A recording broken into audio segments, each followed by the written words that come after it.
With a flash of surprise, this dude realizes he's been reincarnated. He barely gets his old memories back when, of course, his phone starts ringing. On the line is No Thing Sung, Li Xiaofan's so-called fiancée. Li Xiaofan answers and immediately gets an earful, but her voice is the very thing that makes his fuzzy memories crystal clear again. The moment Li Xiaofan has been reborn into is on his way to Sochao. He was going to her house to ask for her hand in marriage.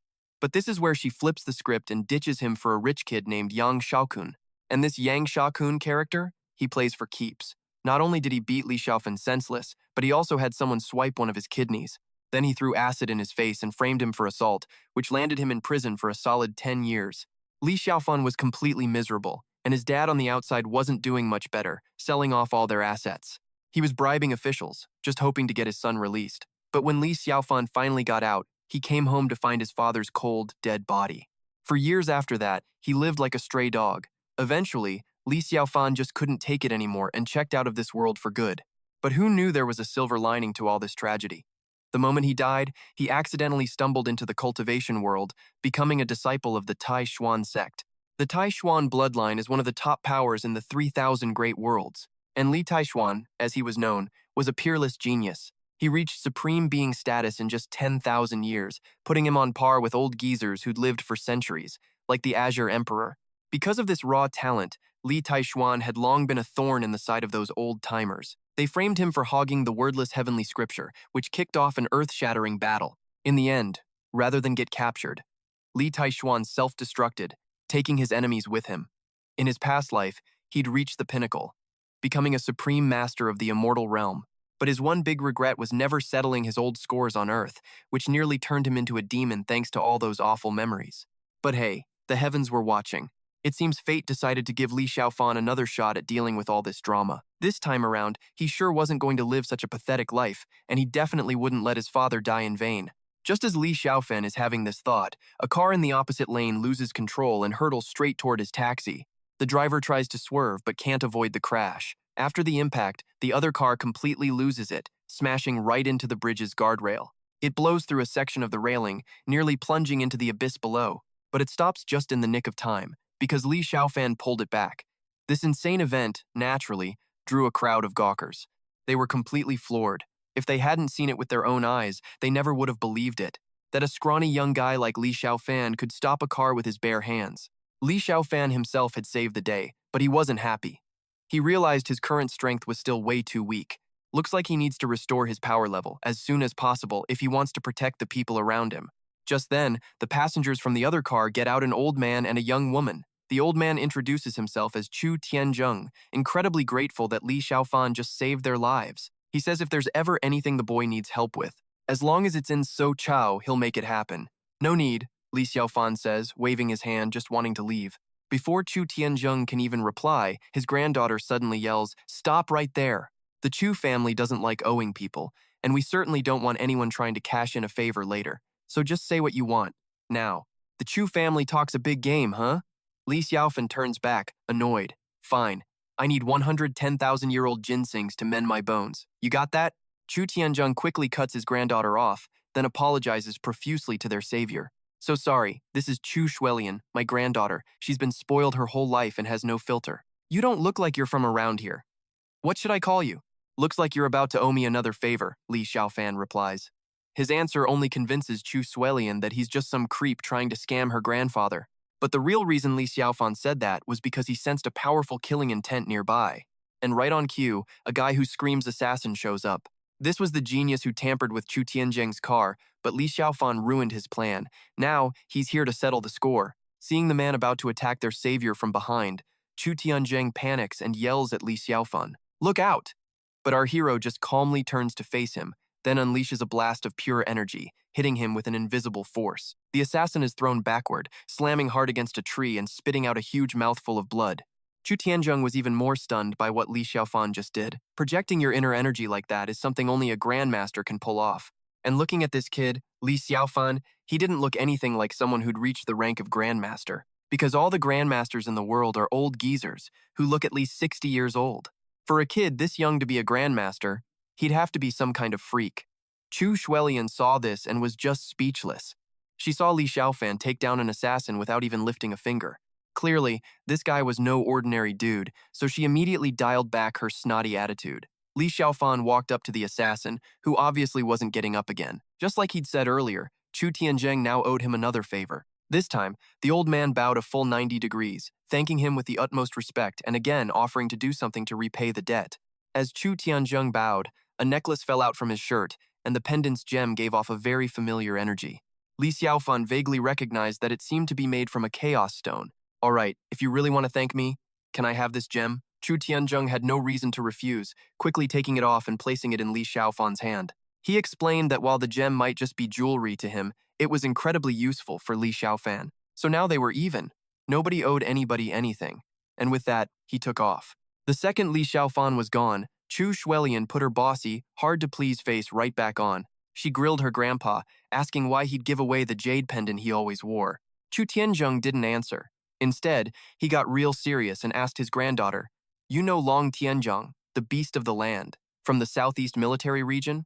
This Long Tiangang he mentioned was the top fighter in the Southeast Military Region, ordered to guard the border year-round. He'd tried to infiltrate terrorist groups multiple times, just hearing his name was enough to scare you. Before this, Long Tiangang had single-handedly charged into a war zone in West Africa, taking enemy heads amidst a storm of bullets and wiping out over 2,000 enemy soldiers. He became an undefeated god in the hearts of the army. Chu Shuelian knew a little about him, but she had no idea why her grandpa brought him up. I mentioned Long Tiangang so you'll understand. That young man's skills are at least on par with his. Chu Tianzheng replied, his eyes still fixed on the spot where the boy's back had vanished. Li Xiaofan quickly made his way to the White Swan Hotel, the biggest five-star hotel in Chuzhou. In his past life, he'd suffered endless humiliation here, but now, everything was different. Walking in again, Li Xiaofan was actually looking forward to it. He was really eager to meet that scumbag, Yang Xiaokun. But right as he walked in, before he could find Yang Xiaokun, he ran straight into Wu Qingkang. Oh, she was a real piece of work. The second she saw her boyfriend, she started yelling about how useless he was for being late, making her wait half the day. Oh, ran into a little trouble on the way, Li Xiaofan replied, completely unfazed. His attitude totally threw Wu Qingkang off. She could feel something about him was different. Before, he would have been scrambling to please her, doing anything to apologize. Just then, another woman walked over, looking Li Xiaofan up and down with a judgy stare. Then she sneered. "Qingkang, is this your country bumpkin boyfriend? He looks so sloppy. How can someone that poor even show their face in public? If it were me, I'd have chosen young Master Yang. Don't say another word." Wu Qingkang, out of patience, cut the girl off. Li Xiaofan remembered this one too. Her name was Zi Xiaoying, a language arts teacher. In his past life, she always looked down on him and loved to stir up trouble with Wu Qingkang. Under her friend's critical gaze, Wu Qingkang suddenly found him incredibly annoying to look at. She even blamed Li Xiaofan for not finding a nicer outfit for such a fancy place, embarrassing her in front of her colleagues. Their attitudes were exactly the same as in his past life. Li Xiaofan wasn't surprised at all. Yang Xiaokun finally strolled over, and when he struck up a conversation, Wu Qingkang didn't hesitate to describe her boyfriend as a broke loser and told him to just ignore the guy. Meanwhile, Li Xiaofan was sitting alone in a corner, smoking a cigarette. Compared to the golden boy Yang Xiaokun surrounded by people, the difference was night and day. Wu Qingkang couldn't hide the fact that she was comparing them. And then, the inevitable happened. Pushed by Yang Xiaokun, she finally decided to show her cards. Yang Xiaokun wrapped his arm around Wu Qingkang's waist, who was still technically Li Xiaofan's girlfriend. He swaggered up to Li Xiaofan, holding out a hand to introduce himself, but Li Xiaofan shut him down from the very first sentence. "Sorry, I only shake hands with friends, and you don't qualify." Yang Xiaokun's face went dark. Seeing this, Wu Qingkang immediately jumped in, and of course, she took the rich guy's side. "Why aren't you apologizing to Xiaokun?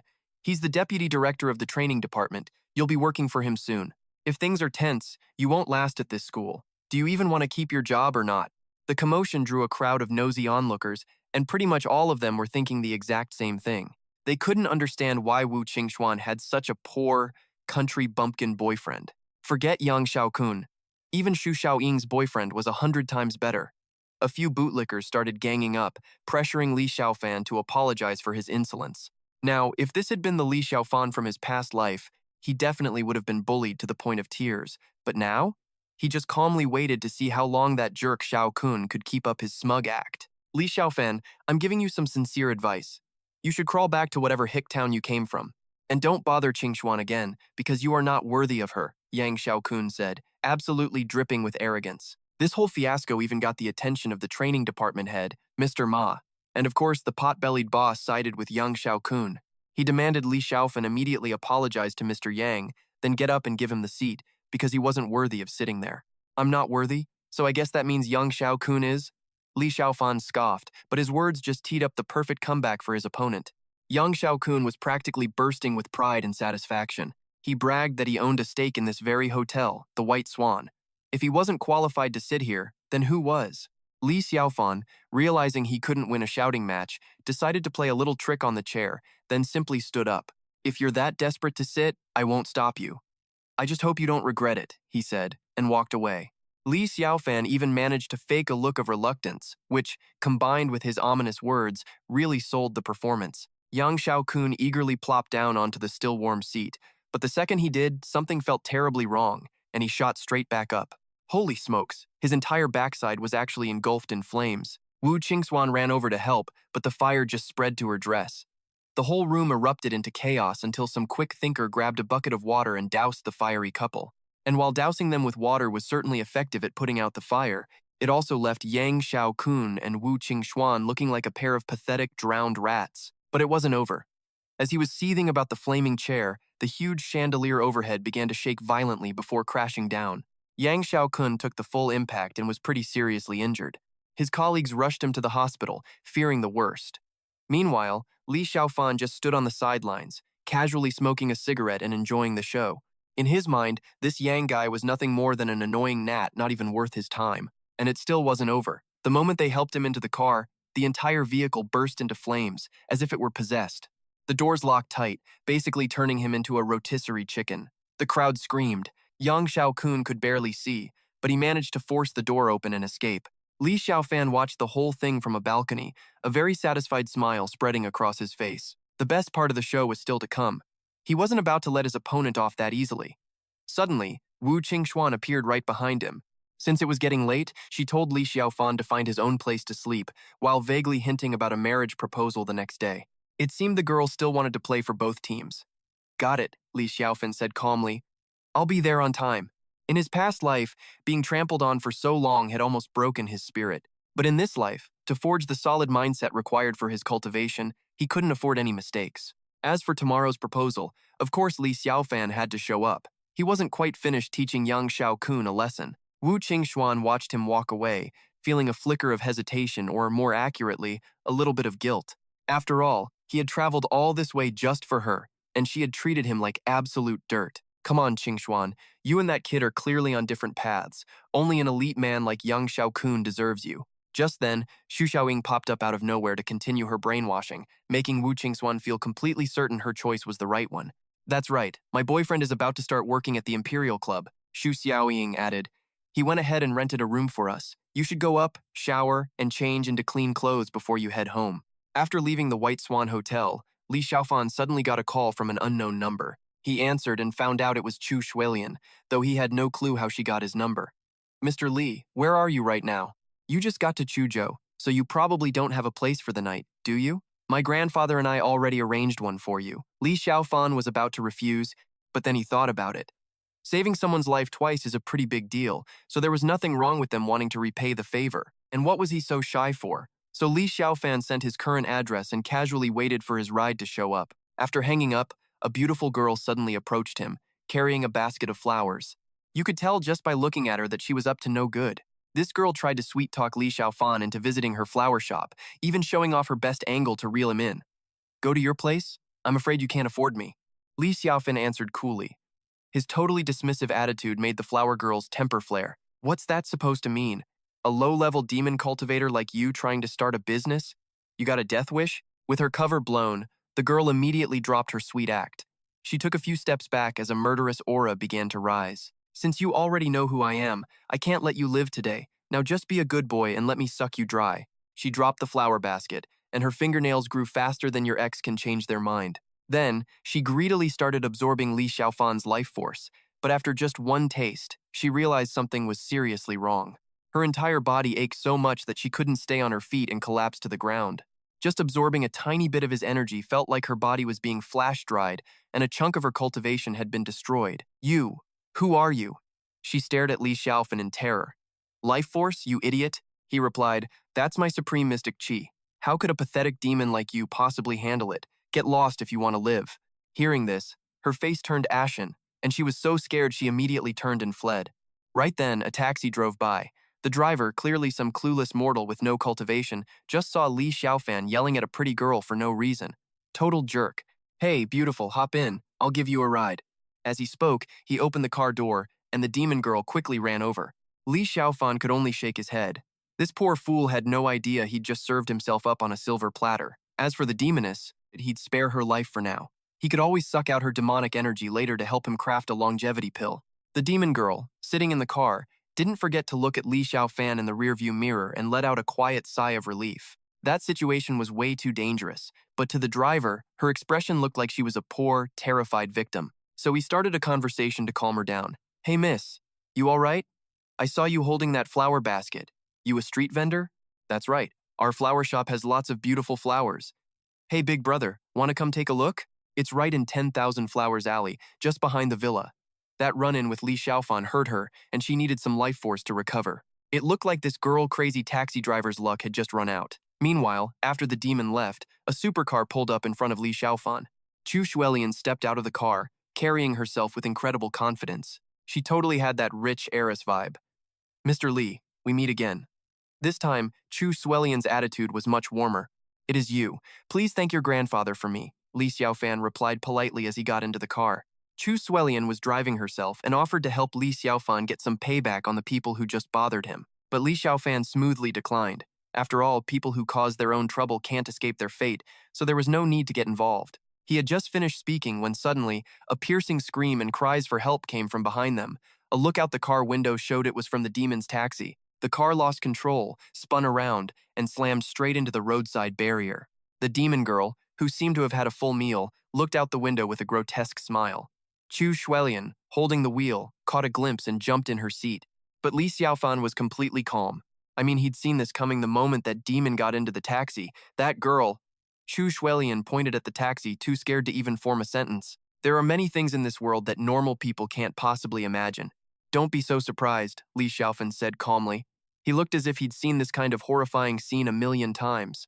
That only made Chu Shuelian more curious about Li Xiaofan's true identity, but she didn't dare ask. Half an hour later, Chu Shuelian's supercar stopped in front of the Imperial Club. She went to park the car and told Li Xiaofan to go inside and rest. But his overly simple outfit, or to be blunt, his dirt-poor look, immediately caught the attention of the staff. Unsurprisingly, Li Xiaofan was stopped at the door. You're trying to rent a room looking like that? You a member? Li Xiaofan shook his head and said he was here with a friend. The staff member got even more annoyed, waving his hand to shoo Li Xiaofan away, saying he only served customers with membership cards. What's going on here? The employee was so loud that he attracted the attention of another man. Oh, look, Manager Zhao, does this little punk actually think he can stay here? So this Manager Zhao character struts over, gives Li Xiaofan the full head-to-toe scan, and then lets out this super fake condescending laugh. So it's this country bumpkin. Why is he here now? Li Xiaofan gave the guy a suspicious look, judging by his tone. It seemed this clown knew him. Apparently, the guy could read minds, or at least he picked up on the whole "who the heck are you" vibe. So he just had to volunteer the info that he was Xu Xiaoying's boyfriend. Oh, so this was the amazing boyfriend Xu Xiaoying never shut up about? Turns out he was just a lobby manager. Now that line was dripping with contempt. And coming from a guy who looked broke, it was like a direct hit to Manager Zhao's fragile ego. So he started shouting insults at Li Xiaofan, using all the classics, like complaining that our boy here had no money. He called him delusional and even bragged about being there with friends. And right on cue, Xu Xiaoying and Wu Qingchang showed up. Seeing Li Xiaofan there, the ever-so-classy, money-hungry Miss Wu looked a little shocked herself. And after her friend's boyfriend gave her the rundown, she got even more mortified. Wu Qingchang figured Li Xiaofan was just there to cause a scene, and she wanted him gone, like yesterday. But he stubbornly insisted on waiting for Chu Tiangsui. Seeing her soon-to-be ex digging in his heels like this, Wu Qingchang just couldn't take the drama anymore. So she laid it on thick. Oh, Li Xiaofan, how did I never see what a desperate social climber you are? Coming all this way just to get my attention? Don't you feel pathetic? Li Xiaofan found this hilarious and shot right back. Me? A social climber? Then what's this little arrangement you've got with Yang Xiaokun? Oof! A direct hit. Wu Qingchang immediately got super awkward. but she still tried to deny anything was going on with Yang Xiaokun, stammering with an expression that screamed, "I'm totally lying." Li Xiaofan wasn't about to waste his breath on her. He was staying put today, and nobody was going to make him leave. Fine. Wu Qingchang's tone shifted from annoyed to straight-up mocking. Let's see if you really have what it takes to stay here. Of course he does. A new female voice cut in, sharp as a tack. And look who it is, Chu Suelian had returned. The second Miss Chu showed up. The waiter and that Zhao fellow looked like they'd just seen a ghost. And not just surprised, they were terrified.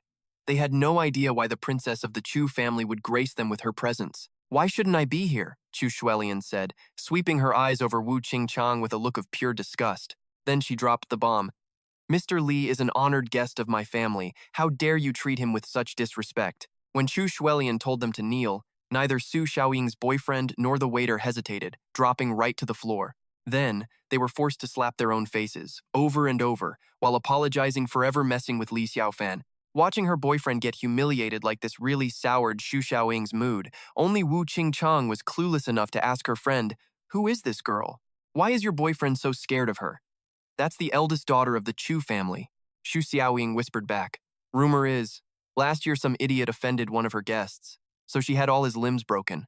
He's a cripple now." After hearing that, Wu Qingchang finally got the message and looked properly horrified. But her brain immediately jumped to the conclusion that Li Xiaofan was secretly some rich girl's boy toy, and somehow this made her despise him even more. After letting the two guys slap themselves a bit longer, a satisfied Chu Shuelian finally dragged Li Xiaofan away. But before leaving, she couldn't resist throwing one last look at Wu Qingchang, thinking to herself, what an absolute idiot, to throw away a catch like Mr. Li, a true dragon among men.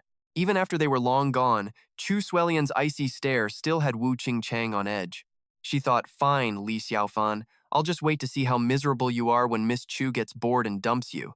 After getting Li Xiaofan to a private room, Chu Shuelian cut right to the chase. She wanted Li Xiaofan to become her master. And to prove just how sincere she was, she even wired a huge chunk of cash straight into his bank account. But plot twist, Li Xiaofan flat out refused, saying her natural talent was too poor and she wasn't qualified to be his student. See, this whole cultivation thing was something Chu Shuelian had wanted for ages, but she never had the chance, and now she'd found a hidden master. She wasn't about to let this opportunity go, even if it meant making sacrifices.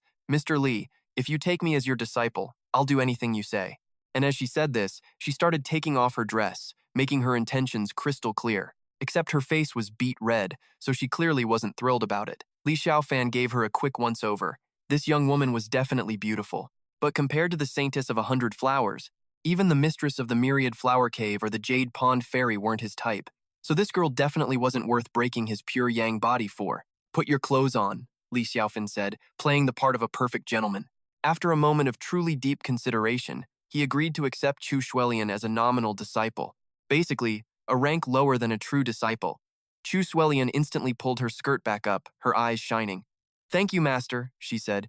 "From now on, just call me master. Remember, we are the heirs of the supreme profound lineage. Even though you're just a nominal disciple, you're still considered one of us." Li Xiaofan's tone was so incredibly serious that it actually made Chu Shuelian feel a little tense. "Master, so where exactly is our lineage located?"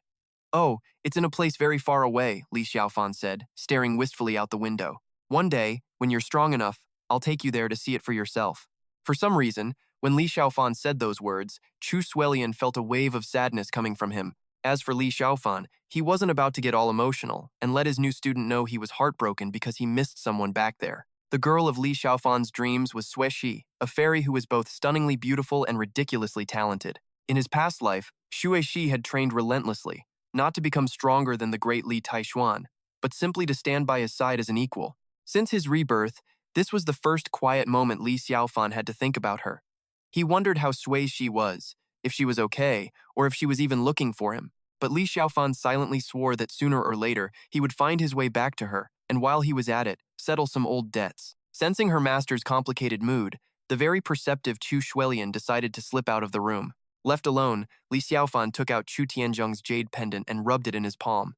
This chaotic spirit stone was a precious artifact, which was a shame because it was currently all out of juice. Li Xiaofan rubbed the jade pendant for a while, but absolutely nothing happened.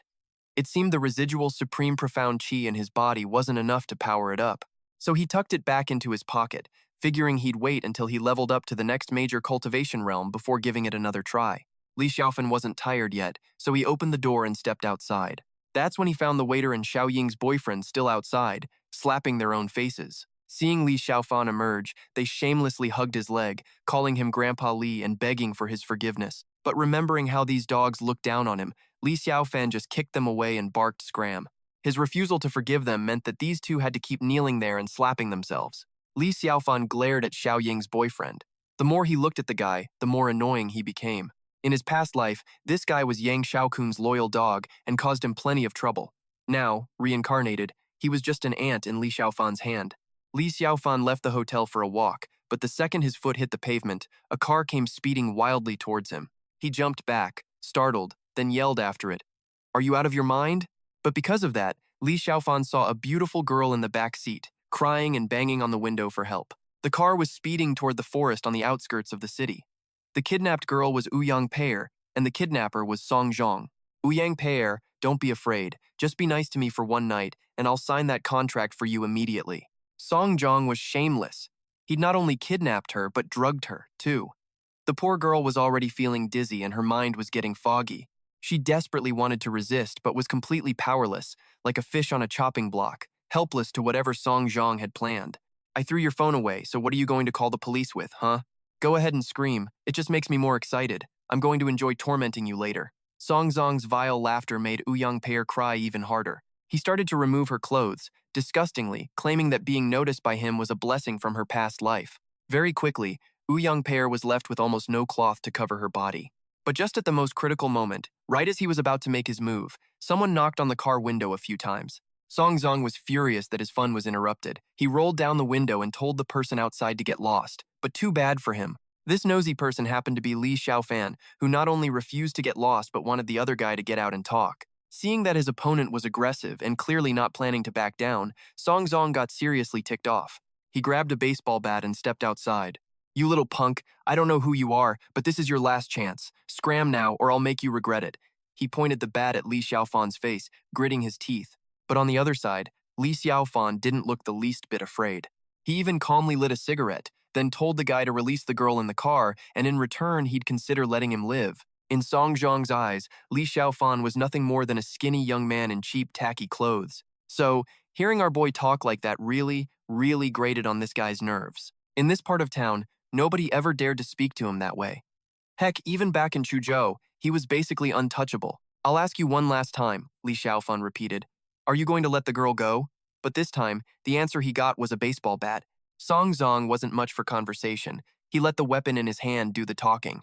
Too bad for him, he was picking a fight with someone who'd spent a past life leveling up. Li Xiaofan caught the bat with one hand and then crushed it. Seeing this, Song Zhong started to get a little scared, taking a few steps back. His mouth, however, kept trying to write checks. His body couldn't cash. "Look, kid, don't get cocky, 'cause you know some moves. This world is complicated, and I'm not the kind of guy you can afford to mess with." "Oh, really? Why don't you tell me just how complicated it is?" As he said this, Li Xiaofan walked over and grabbed the guy's collar. Song Zhong was freaking out, but his mouth was still stuck on auto-threaten mode. But Li Xiaofan didn't care. He just lifted him up with one hand, feet dangling. If the guy had a death wish, well, he was happy to help. After just a few seconds, Song Zhong was struggling to breathe, thrashing around wildly. "Damn it. You think I'm scared?" Song Zhong choked out. "You don't have the guts. Who do you think you're trying to scare?" Li Xiaofan suddenly let go. But it wasn't to spare him, it was to toss him straight off a cliff. Song Zhong let out a truly pathetic scream. But hey, he kind of brought that on himself. With that little pest taken care of, Li Xiaofan was about to leave. But just then, a car door clicked open. Ouyang Peini stumbled out, looking half-dazed. "Sir, please wait," she called out, before collapsing mid-sentence. Li Xiaofan shook his head with a heavy sigh. But in the end, he couldn't just leave her there, so he took her with him. He brought Ouyang Peini to the Emperor Club. After a hot shower, she sobered up a bit. But then a new problem came up. Turns out, Song Zhong had ripped her clothes. When she came out wrapped in a towel, Li Xiaofan looked disgusted and just threw a white shirt at her. Ouyang Peini got the message, quickly putting on the shirt, buttoning it carefully, and tying up her hair. "Sir, thank you for saving me," she said shyly. "Right, if there's nothing else wrong, you can go now," Li Xiaofan said impatiently, but Ouyang Peini looked uncomfortable. Clutching the shirt, she mumbled that her ride wasn't coming until tomorrow. On top of that, She was all alone, so she asked if she could possibly stay the night. Whatever, were the 2 words he offered, before turning to face the wall. After a long pause, she lay down on the bed, her back to him.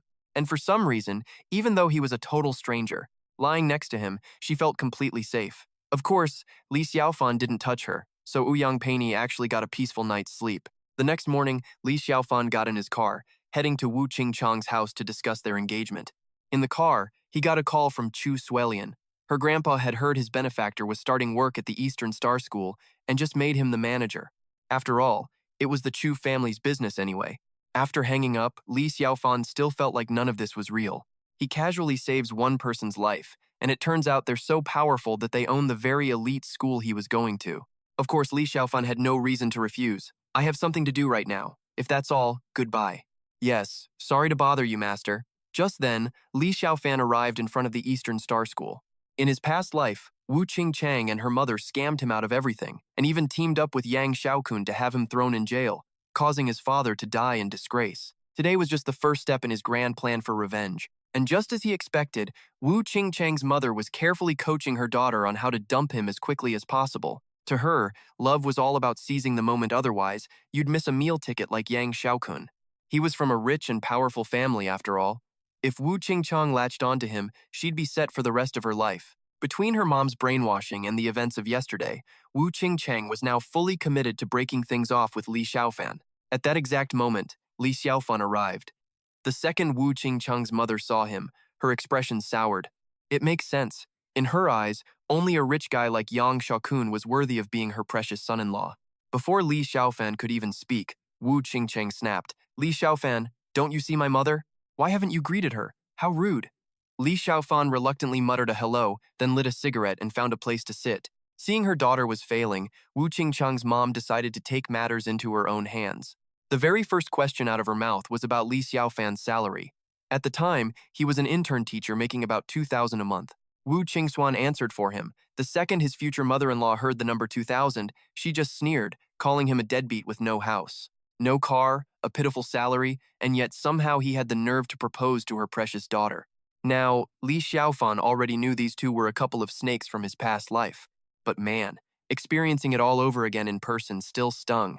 He was about to speak up, but the money-grubbing Miss Wu cut him right off. Enough, Li Xiaofan. You don't need to say another word. Aren't you just clinging to Miss Chu because you're broke? What you did yesterday was a huge disappointment, and frankly, I look down on you even more. Wu Qingxuan was, of course, referring to Li Xiaofan being Chu Shuilian's boy toy. He had no intention of explaining himself, and even if he did, her mom was already itching to kick him to the curb. After all, Yang Xiaokun was on his way. And speak of the devil appears. A luxury car pulled up, and out stepped Yang Xiaokun, looking oh so proud. Never mind the giant lump on his forehead from last night's chandelier incident, he still reeked of money. Seeing him, Wu Qingxuan's mother's face lit up, all smiles and handshakes. A total 180 from her greeting for Li Xiaofan.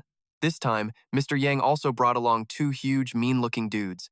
Li Xiaofan knew he'd come prepared. In his past life, these were the guys who crippled him. But today, today he was going to shove Yang Xiaokun right back into that same fate, and maybe even double the pain. Auntie, I had a little accident earlier and just got out of the hospital, so I didn't bring any gifts. How about this? I heard you don't have a car, so please, take this one. Yang Xiaokun pointed to the supercar he just drove up in. Wu Qingxuan's mother grinned so hard her mouth nearly split her face. Oh, you're too kind. We'll all be family soon anyway. This is just a small token of my respect for you, Auntie. It's the least I can do. She was completely blinded by the cash, and the luxury car just sealed the deal. With Li Xiaofan still standing right there, Wu Qingxuan's mom was already trying to erase any connection to him. One moment, she was praising how thoughtful Yang Xiaokun was. The next, she was hinting that he wasn't like some people poor freeloaders who show up empty-handed. That jab was clearly aimed at Li Xiaofan. That's when Yang Xiaokun noticed him and decided to chime in. Li Xiaofan, you really know how to cling to someone, don't you? Chasing Qingxuan all the way to her house. The more he thought about yesterday, the angrier he got. He was convinced that everything, from the burning chair to the falling chandelier, was Li Xiaofan's fault. So today, Yang Xiaokun planned to give him a proper beating. And right on schedule, step 1 of his master plan was threats. Nothing new there. Basically, he told Li Xiaofan to get lost if he didn't want to be humiliated. Maybe, just maybe, he'd spare him any trouble at school out of respect for Wu Qingxuan. And how exactly were you planning on making trouble for me? Li Xiaofan shot back with a perfectly punchable smirk. The guy had no clue, not even in his wildest dreams, about the connection between Li Xiaofan and Chu Tianjing. So in his eyes, our boy was just some worthless intern teacher. Meanwhile, he was the deputy director. Not to mention his rich kid background, Yang Xiaokun was absolutely positive he could crush Li Xiaofan just based on his status at the school alone. Hearing him brag like that was so ridiculous that Li Xiaofan just blurted out that he was now the principal. But of course, Yang Xiaokun didn't believe a word of it, figuring the guy was just daydreaming. He actually laughed out loud, and that just made Wu Qingxuan feel even more embarrassed. See, honey? Was I right or was I right? You shouldn't get involved with this kind of person. You need to draw a clear line, right now. This is so humiliating. Wu Qingxuan's mom just kept nagging. Then she affectionately took young Xiaokun's arm, wanting to lead him inside for some food. But this spoiled brat wasn't done trying to pick a fight with Li Xiaofan, so he told the two of them to go take his new supercar for a spin while he stayed behind to have a little chat with Li Xiaofan. Wu Qingxuan stood between the two men, looking super conflicted, but her mom kept rushing her along, so eventually she gave in and left. Now it was just Li Xiaofan, Yang Xiaokun, and his goons. And just like that, the mask came off. He switched to his true form, a common street thug. Li Xiaofan, you're going to kneel down and give me 100 deep bows. Then you're going to bark like a dog, and I'll let you crawl back to your village in one piece. And don't ever show your face in front of me or Qingxuan again. Otherwise, I swear I'll make you regret the day you were born. Yang Xiaokun's words were just dripping with venom. Oh, Li Xiaofan knew exactly what his version of regret the day you were born meant, because he'd already lived through it in his past life. What? You gonna break my arms and legs, steal my kidney, melt my face with acid, then frame me for a crime and throw me in jail? Well, I'll be. I guess you country bumpkins aren't as dumb as you look. If you know what's good for you, get on your knees and start bowing. Li Xiaofan was so over talking to this clown. He just stood up, and without another word, casually strolled over and lifted the guy by his throat. With some leftover supreme mystic energy in his system, a little show of strength like this was no big deal for Li Xiaofan, making it easy to dominate his opponent. The two bodyguards Yang Xiaokun brought along saw this and rushed in to save their boss. But really, Li Xiaofan didn't even need to lift a finger for them. One hand stayed clamped around Yang Xiaokun's neck, letting him flail around like a fish on a hook. With his other hand, he started blasting out qi, knocking the two charging bodyguards backward. Li Xiaofan's frankly terrifying power immediately told the two guards that he was a high-level cultivator. Seeing they actually understood cultivation, Li Xiaofan seemed pretty amused. Oh? You two mutts actually know about cultivation? I have to say that's unexpected. And with that, he tossed young Xiaokun to the side. The guy yelped in pain, and his bodyguard, despite feeling Li Xiaofan's insane aura, tried to act tough and talk big.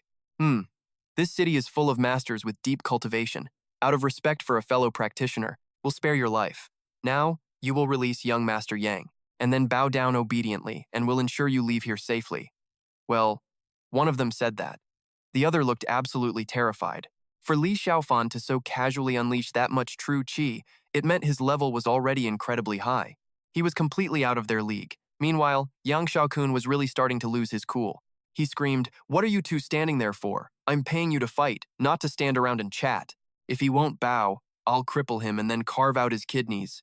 Ah, what a classic case of not knowing your place in the world. Li Xiaofan found this incredibly amusing. The guy was about to get destroyed and was still making threats. Young Master Yang, have you not read the room? Right now, you're the ones in the pathetic position here. He was standing opposite the two bodyguards, but as he spoke that line, he suddenly appeared right behind one of them. His speed was literally too fast to see. Quick as a flash, Li Xiaofan grabbed the man's arm. In his past life, this was the very arm that broke his legs, so starting by wrecking his right arm seemed fitting. The move was clean, the guard's face changed, he screamed in agony and clutched his now useless limb. Seeing this, the other goon immediately launched an attack. But just like last time, Li Xiaofan used his true qi to form a protective shield. It not only absorbed the punch, but also sent the attacker flying backward. This was the guy who had gouged out his kidney back then, so naturally, he wasn't getting any mercy. That bodyguard was quickly beaten down, left twitching in a pool of his own blood. Li Xiaofan even acted like the blood was dirty, flicking his hands with a disgusted look. Old and new debts settled. Now, on to the main boss.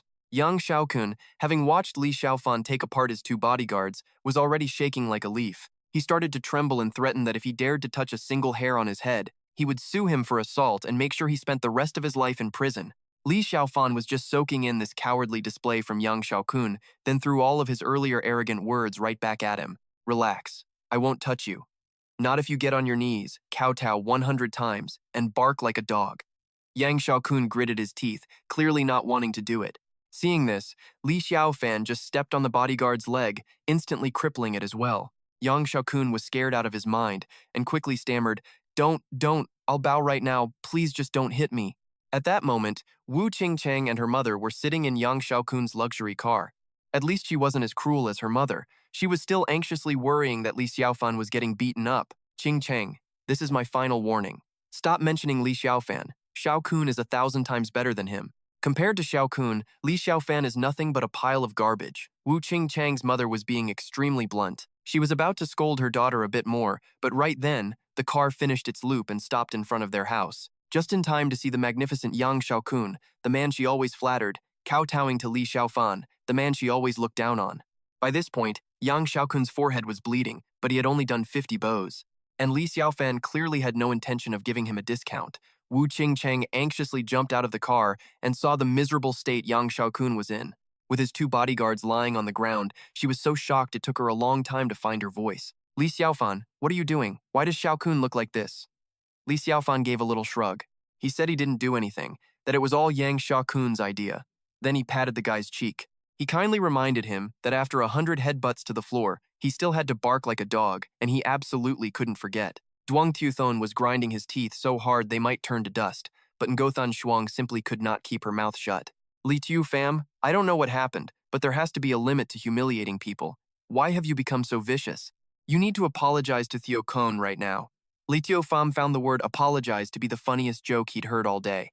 He gave a little smirk, shoved his hands in his pockets, and casually stood up. Funny how when their families ganged up with Duang Tiokon to humiliate him, nobody ever thought about apologizing. Now that he's returning a tiny favor, they're all bent out of shape. Duang Tiokon found himself on the ground, thanks to Li Tu fam's foot on his shoulder forcing him to kneel. It was beyond humiliating, but since he preferred not having his limbs broken, he opened his mouth and barked as requested. With every bark, Duang Tiokon secretly swore he'd get his revenge one day, promising to make Li Tu fam's life a living hell. Just then, right on cue, Li Tu fam's phone started ringing. It was his dad. Seeing his dad's name flash on the screen brought up a storm of emotions. The second he answered, his dad was already firing off worried questions. Was everything going okay in Sochao? Was his job at the school all right? And had he set a wedding date with No Than Shuang?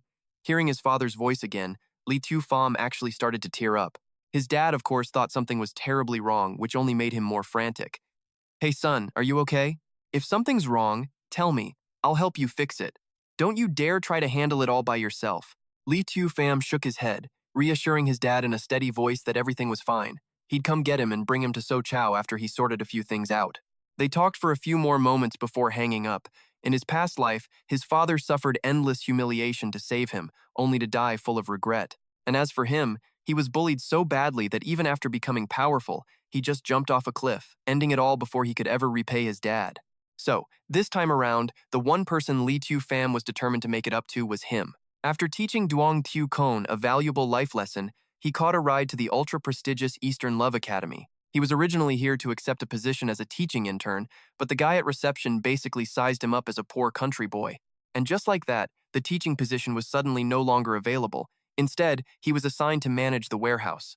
Don't say I didn't warn you. The chairman is coming for an inspection today, and he's also introducing the new school principal. You've got 2 hours to make that warehouse spotless. Otherwise, you can kiss this month's paycheck goodbye.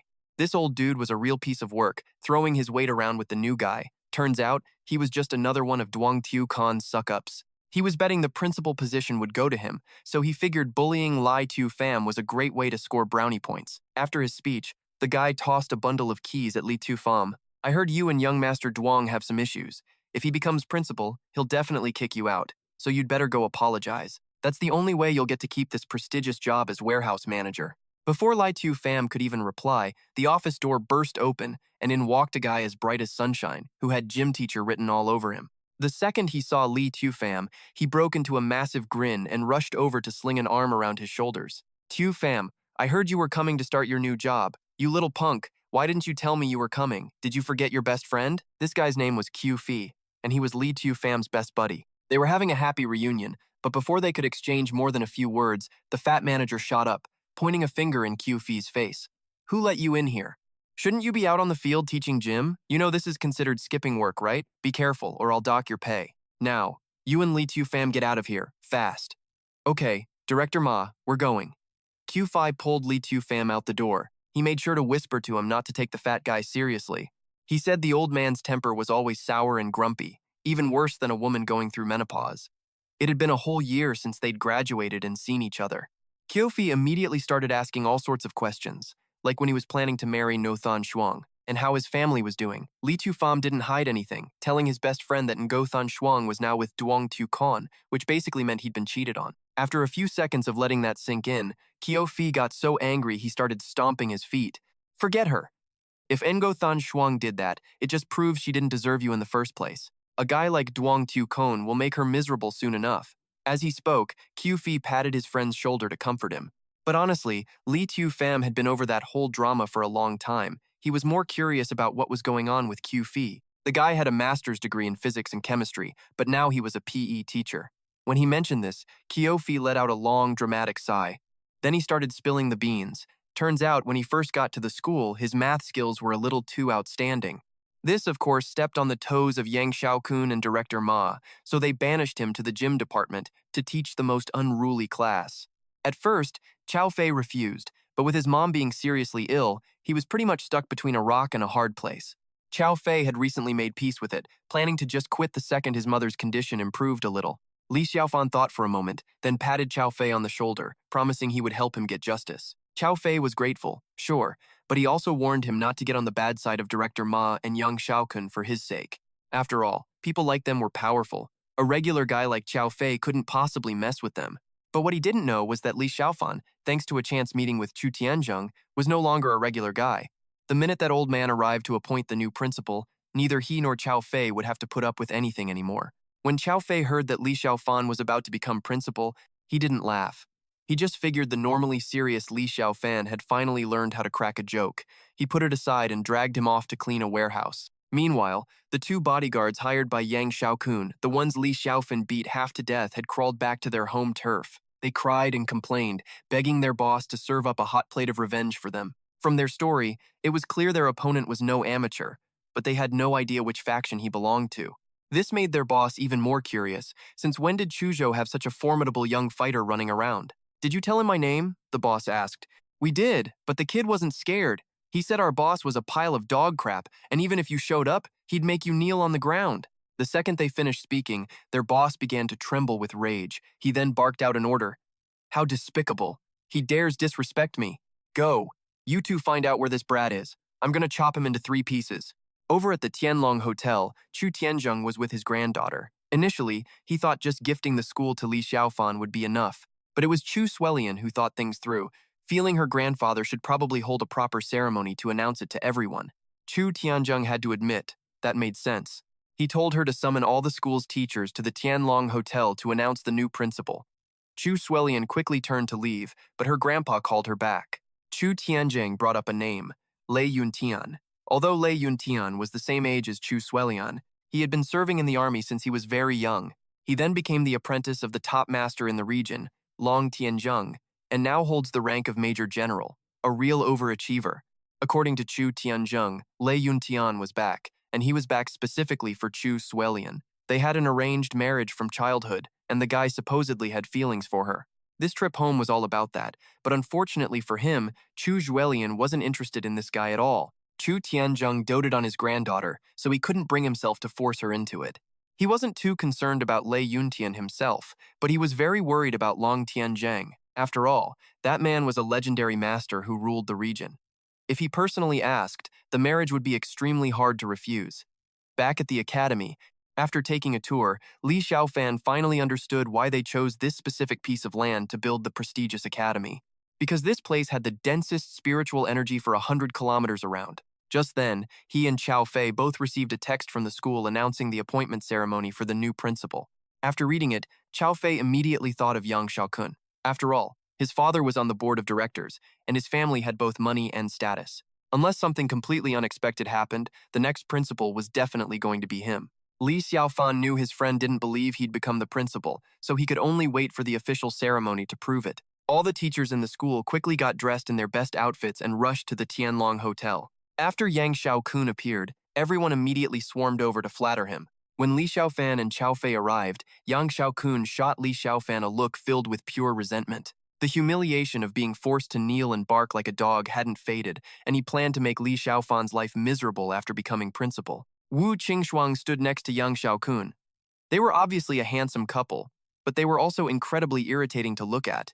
Li Xiaofan didn't even bother looking at this disaster duo and walked straight past them. This, of course, made Wu Qingxuang furious. Li Xiaofan, stop right there, she yelled after him. What is it? He turned his head, looking thoroughly annoyed. Li Xiaofan, what's the point of pretending to be calm at a time like this, model? Xiao Kun is about to be principal. You'd better apologize or else… But she couldn't even get her threat out before being cut off. Xiaofan shot her a look, his voice dripping with ice. Apologize? I'm afraid no one in this world can make me, Li Taixuan, apologize, let alone Yang Xiaokun. Qing Chang's fist tightened. Xiaofan, can you just drop the act? Think about it. It wasn't easy for a guy from a poor village to get a teaching job at this elite school. Don't you care about your own future? But he wasn't hearing a single word she said. My future is beyond anything you little ants could ever imagine. And as for you, I suggest you learn your place. And with that, he shoved the door open and walked out, leaving Wu Qingchang to stew in her own confusion.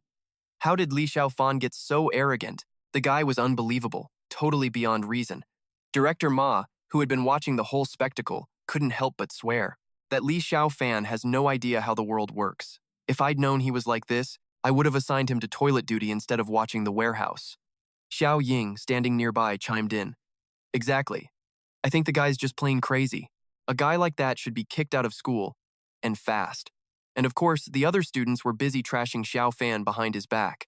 Qing Chang that Li Xiaofan is a lost cause, completely useless. He belongs at the very bottom of society.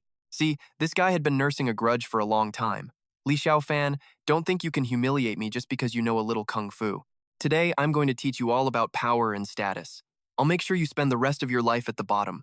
At the lively Tian Long Club party, everyone was cheerfully raising their glasses except for Xiaofan, of course, who sat alone, observing from afar. Noticing his gloomy expression, Chao Fei walked over.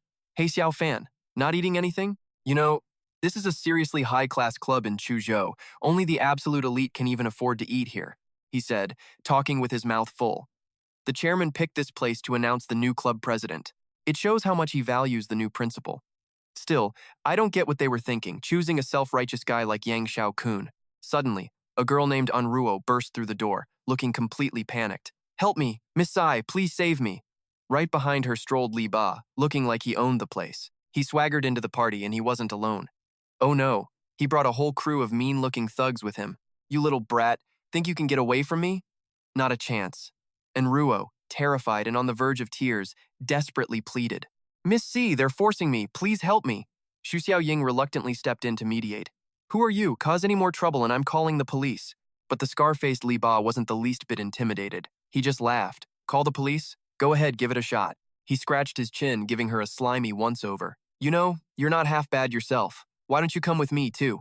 Yang Xiaokun heard the disturbance and strutted out, wondering what idiot was causing trouble. Then he saw the guy's face and instantly went pale. A suddenly very humble Xiaokun scurried over to Li Ba. Oh, it's Brother Ba. Please, don't be angry. It's all just a misunderstanding.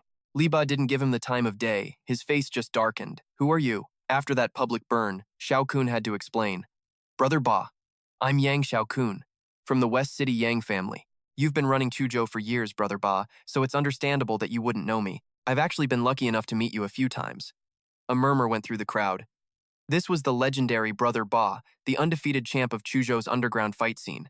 This was definitely not a guy you should cross. Rumor had it, anyone who crossed him was found floating in the lake within 3 days. Remembering her threat, Xiao Ying anxiously looked to Xiao Kun for help. Young Master Yang, what do we do? I had no idea he was the Brother Ba. Xiao Kun went full-on suck-up mode. Brother Ba, what's wrong? What's got you so upset? The sleazy Li Ba just pointed a finger at Anruo. It's her fault. I told her to come have a drink with me. She said no, and then she grabbed my arm. You tell me, does she think I'm some kind of pushover? At this point, any common sense Xiao Kun had completely checked out. Yes, of course, Brother Ba is absolutely right. How could she do that? He then waved Anruo forward. You're in Miss Xu Xiaoying's class, right? Now apologize to Brother Ba and pay the, medical fees for grabbing his arm. Poor Enruo clearly wanted no trouble. But I'm just here for my part-time job, she stammered as he yanked her arm, but her teacher, Xiao Ying, completely ignored her. Enough, Enruo. Apologize to Brother Ba. It was just a drink, wasn't it? How could you go and get him hurt? Is this how I taught you to behave? Seeing that he had everyone on his side, Li Ba decided to press his advantage. You know what? Forget the apology. You're coming with me to finish that drink. Suddenly, Xiao Kun grew a backbone and stepped forward to protect Enruo. This sudden act of defiance made Li Ba even more furious. What's this? He snarled. Oh, so you're defying me? You think you can bully me just because you outnumber me? His eyes narrowed, his entire face wrinkling in a furious scowl. All right, if that's how you want to play it, I'll show you exactly who you're dealing with. Nobody is walking out of here tonight. Xiao Kun didn't dare argue anymore. Brother Ba, please don't be mad. Just a drink? Sure, no problem. Then he tried dragging Enruo out the door. Enruo, hurry up and go with Brother Ba. Then apologize to him, and I'll use my principal powers to waive a whole semester of your tuition. Xiao Ying completely forgot she was supposed to be a teacher and just started ordering the kid around. Enruo, stop just standing there and go already. It's an honor that Brother Ba and young Master Yang are even noticing you. Didn't I teach you to be grateful? Listen to her and just go with Brother Ba. One of the thugs then walked over, suddenly grabbing Enruo's hand while she struggled to get away. Please, no, somebody help me. But the guy just kept forcing her, basically saying she had no right to run when Brother Ba himself had noticed her. Then, another foot suddenly stepped in and blocked their path. With a stone-cold face, Xiaofan shoved Li Ba's goon aside, using his other hand to shield Enruo, but Qing Kong rushed in to stop him. Li Xiaofan, you're going to get killed if you get involved. Just turn back. But Xiaofan ignored her and faced Li Ba directly. You're Li Ba, aren't you? He crossed his arms, looking deadly serious. You were the one harassing my student in the first place, and you didn't even bother to apologize. Instead, you chased her all the way here to continue humiliating her. His gaze turned razor sharp, a blatant threat in his voice. You're going to explain yourself for what happened today, or the consequences will be extremely serious. Xiao Kun's face went white, realizing things were not good. Li Xiaofan, are you an idiot? How dare you talk to Brother Ba like that? Don't you dare drag the rest of us down with you. Inside, he was just whining to himself. This whole mess was basically over, and then this kid had to jump in and start trouble. The crowd, siding with the principal, started ganging up on Xiaofan. You ignorant country bumpkin, get on your knees and apologize to Brother Ba. That's right. Don't drag everyone else into this. What's one small sacrifice to save the rest of us? He's so stubborn. Li Ba just threw his head back and laughed. Ha, he said, sizing him up. All right, since you're the hero, I'll deal with you first. He jutted his chin, giving the signal to his lackeys.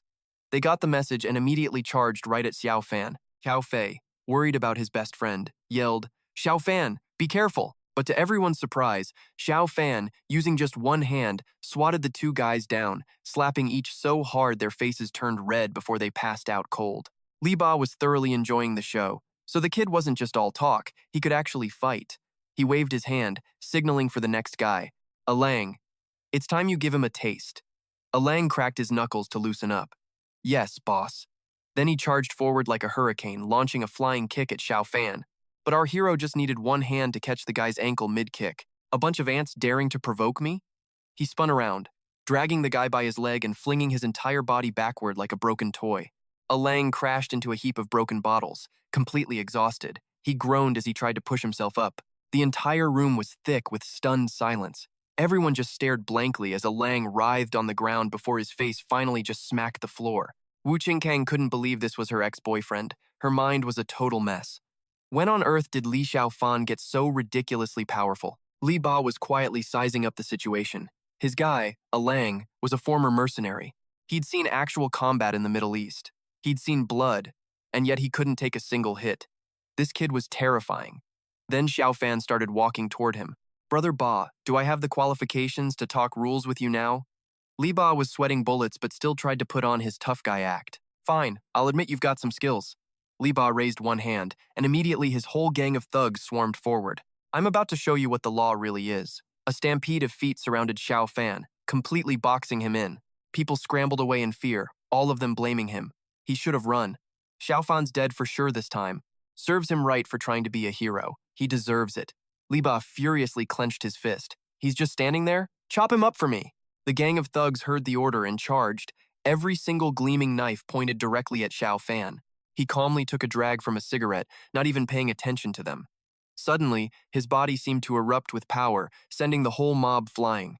A flash of pure power glinted in Xiaofan's eyes. He casually stuck one hand in his pocket and started stepping over the pile of gangsters. Just ants. Not worth my time. Everyone watching was absolutely horrified. Did he knock them all out? Am I seeing things? Li Ba was still trying to process what he'd just seen. This couldn't be happening. These fighters were all retired special forces soldiers. They were handpicked from hundreds. Even if they weren't on a Lang's level, any one of them could easily take on 10 men. Xiaofan's footsteps were getting closer, while Li Ba was still completely lost in his own thoughts. These men were the very reason they called him the Overlord of Chuzhou, and in a flash, they were all on the ground. Xiaofan stepped right on him. So, Brother Ba, what do you say? How are we going to resolve this today? But the pathetic Li Ba was still being stubborn. Even if you beat my men, I don't accept it. Xiaofan's expression turned grim. Whether you accept it or not has nothing to do with me. All I need to do is kill you. Li Ba might be just one man, but his crew was huge. If you're so tough, just let me call in some backup. So, Xiaofan just treated this guy's crew like they were nothing. Fine, let's just see what kind of big shot you can actually call. I just love pushing people until they've got absolutely no hope left, so don't say I never gave you a chance. The weaselly Li Ba snuck into a corner to make his call. Oh yeah? That's right. He cracked a sinister little smile and hung up. Ah, it looks like he found his backup. Kid, you probably have no idea that the guy I just called is my ultimate safety net. He's the undisputed kingpin of Suzhou. Doesn't matter if you're a cop or a crook, you can't touch him. Even I'm just a nobody in his eyes. He crossed his arms, staring down Xiaofan with a smug look and laying out his terms. But, if you just agree to follow me from now on, you call me Big Bro, and then apologize to my little brother here, I'll let the whole thing slide. I'll even look out for you, make sure you live better than anyone else. But Xiaofan just took a drag from his cigarette and smirked. Want to be my boss? You're not worthy. Ouch. That one clearly hit a nerve. The guy looked totally flustered, trying to play it cool by covering his mouth. All right, fine. If you won't listen to reason, then you won't get another chance to regret this. Just then, a group of mysterious figures started walking in. He heard the noise and whipped around, completely stunned. Standing before him was Zhu Lian, followed by a whole squad of muscular bodyguards dressed in black. He swaggered up to her with a sleazy grin. Big miss, you've arrived. Then he immediately started snitching, pointing a finger at Xiaofan, who was just standing there with his arms crossed. It's this punk right here. He's incredibly arrogant, and he dared to stir up trouble on our turf. And on he whined. Shui Lian stood by silently, her eyes wide as she stared at Xiaofan. He even injured my brothers, showing you zero respect. Big miss. Suddenly, Shui Lian spun around, then bowed low and apologized to him. Teacher, I'm sorry, I am late. The entire crowd just stared, completely dumbfounded. Ching Chang was just as confused, stammering, What is going on here? That's when Xiaofan coldly pointed at the guy and spoke to Shui Lian. He was harassing my student, and then had the nerve to show his face here. Called out, the guy was terrified, unable to believe his ears. Whoa, there's no way I heard that right. Is there? Xiaofan continued, and he ordered me to become his lackey. Hearing that, Shui Lian glared at the guy and roared. What? She stormed over, arms crossed, her face an absolute thundercloud. You're nothing but a dog, and you think you're worthy of being my teacher's boss? The man collapsed in fear, kneeling at her feet and begging for his life. Big miss. It's all my fault. I was blind. Please forgive me. I'll never do it again. All while his brain was screaming, how is this possible? How is he the big miss of Chu's teacher? Furious, she gave an order. Slap yourself. He quickly obeyed, relentlessly smacking himself in the face. Yes, I deserve to die. I deserve to die. Seeing her rage, the bodyguards' faces went pale. They all dropped to their knees and started slapping themselves too. The room filled with the sound of smacks, but nobody dared to stop them. Shui Lian's voice was dripping with venom. Remember this. From now on, you do whatever my teacher says. Now get out. Li Ba and the hotel staff scrambled to their feet. Yes, of course, we're going right now. Ching Chang, meanwhile, was reeling with anxiety, her mind racing with a million questions. What is going on? The great Miss Chu respects Li Xiaofan that much? He's not some boy toy after all? Could I have been that wrong? Xiao Kun sidled up to Shui Lian, fawning all over her. Miss Chu, thank goodness you were here to help. If it wasn't for you today, there's no telling what kind of disaster Li Xiaofan would have caused. He then tried to change the subject. Today, our chairman will announce the new principal. If you have time, Miss Chu, perhaps you'd like to witness the succession at our noble Dongfang Zixing Academy. Shui Lian didn't answer. She just asked him coldly. You don't know who the new principal is? Or perhaps, you don't know who the chairman of the board is? Director Ma, standing nearby, stroked his chin with smug confidence. Miss Chu, this is inside information. I know this better than anyone. The successor to the principal position is obviously our young Master Yang. As for the chairman, everyone knows he's some mysterious figure who never shows up and rarely manages the school. It's always young Master Yang and his father who manage the school's affairs on the chairman's behalf. The old man continued, trying to sound threatening. And another thing, Miss Chu, let me remind you Li Xiaofan is just one of our warehouse workers. He doesn't even count as a teacher, even if his fighting skills are any good. At best, he's just a gym teacher. You don't need to show him so much respect. Hearing this, Shui Lian was absolutely about to explode. She was so mad she was practically steaming, but before she could tear into them, Xiaofan quickly stepped in front of her. He strode forward. Director Ma! Xiaofan looked down at the old man, his face emotionless. You've been at Hian Hoch School for 20 years now. You've been sitting in that chair for a very long time, haven't you? The old man vaguely sensed something was wrong. Cold sweat beaded on his forehead. What do you mean by that? No more games? Xiaofan said it bluntly. What I mean is, you're fired. You can leave. Hearing this, Director Ma burst out laughing and pointed mockingly at Xiaofan's face. I'm sorry. Li Xiaofan, are you completely out of your mind? And you think an intern like you can get me fired? That's some pretty big talk coming from a nobody. Instantly, Xiaofan's hand, glowing with spiritual energy, slapped the old man so hard his glasses went flying. The man clutched his face, furious. You dare hit me? Another slap landed before the guy could even react. Xiaofan's hand hovered at shoulder height, still crackling with power. He answered, Yeah, I hit you. So what? Both cheeks now blazing red, old Han Huo pointed at Xiaofan. You're insane, you. But before he could finish, Xiaofan moved in and started slapping him repeatedly. The director shrieked in pain as blows landed on both sides of his face. And he just kept slapping, cold and effortless. Everyone else in the room could only watch in total shock. At this point, Qing Chang couldn't take it anymore and stepped in. Li Xiaofan, what are you doing? Do you realize this is assault? Stop it right now. Xiao Ying, standing nearby, added her own 2 cents. This is lawless. Someone call the police. Xiao Kun was fuming, refusing to accept this. Li Xiaofan was just some thug throwing his weight around, and then suddenly, a group of people walked in. Tianzheng strode into the room, leading the group. Seeing Yang Jing with Tianzheng, Director Ma clutched his face, tears in his eyes. Chairman, you're finally here. You have to get justice for me. The old man grabbed Yang Jing's leg, sobbing from the humiliation. That Li Xiaofan, he's just a warehouse intern.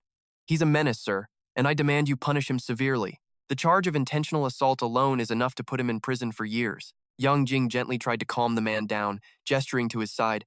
Director Ma, please relax. Let me introduce someone. This gentleman is the highest authority at our school, Mr. Chu Tianzheng. Tianzheng gave zero reaction to the introduction, just standing there like a statue, confusing both Yang Jing and Director Ma.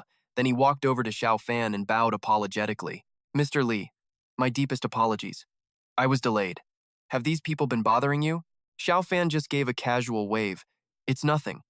At that, Tianzheng stood before everyone and announced in a booming voice, My name is Chu Tianzheng, and this Eastern Star Noble Academy belongs to me. And today, I declare that the new principal is Mr. Li Xiaofan. Everyone there was floored, and whispers erupted. What? Isn't it supposed to be young Master Yang? How can it be Li Xiaofan? Did he get the name wrong or something? Xiao Kun turned to his father. Dad, is this a mistake? Wasn't I supposed to be the new principal? Yang Jing could only shake his head helplessly. Xiao Kun, stop talking. The Chu family is too powerful. We can't afford to get on their bad side. Meanwhile, Tianzheng continued with his announcements. Not only that, the Chu family has decided to buy out all shares of the school and gift them to Mr. Li. From this day forward, the Eastern Star Noble Academy belongs to Mr. Li. A bunch of jaws just hit the floor. No one could believe what they'd just heard. Director Ma's face went white as a sheet, and he collapsed.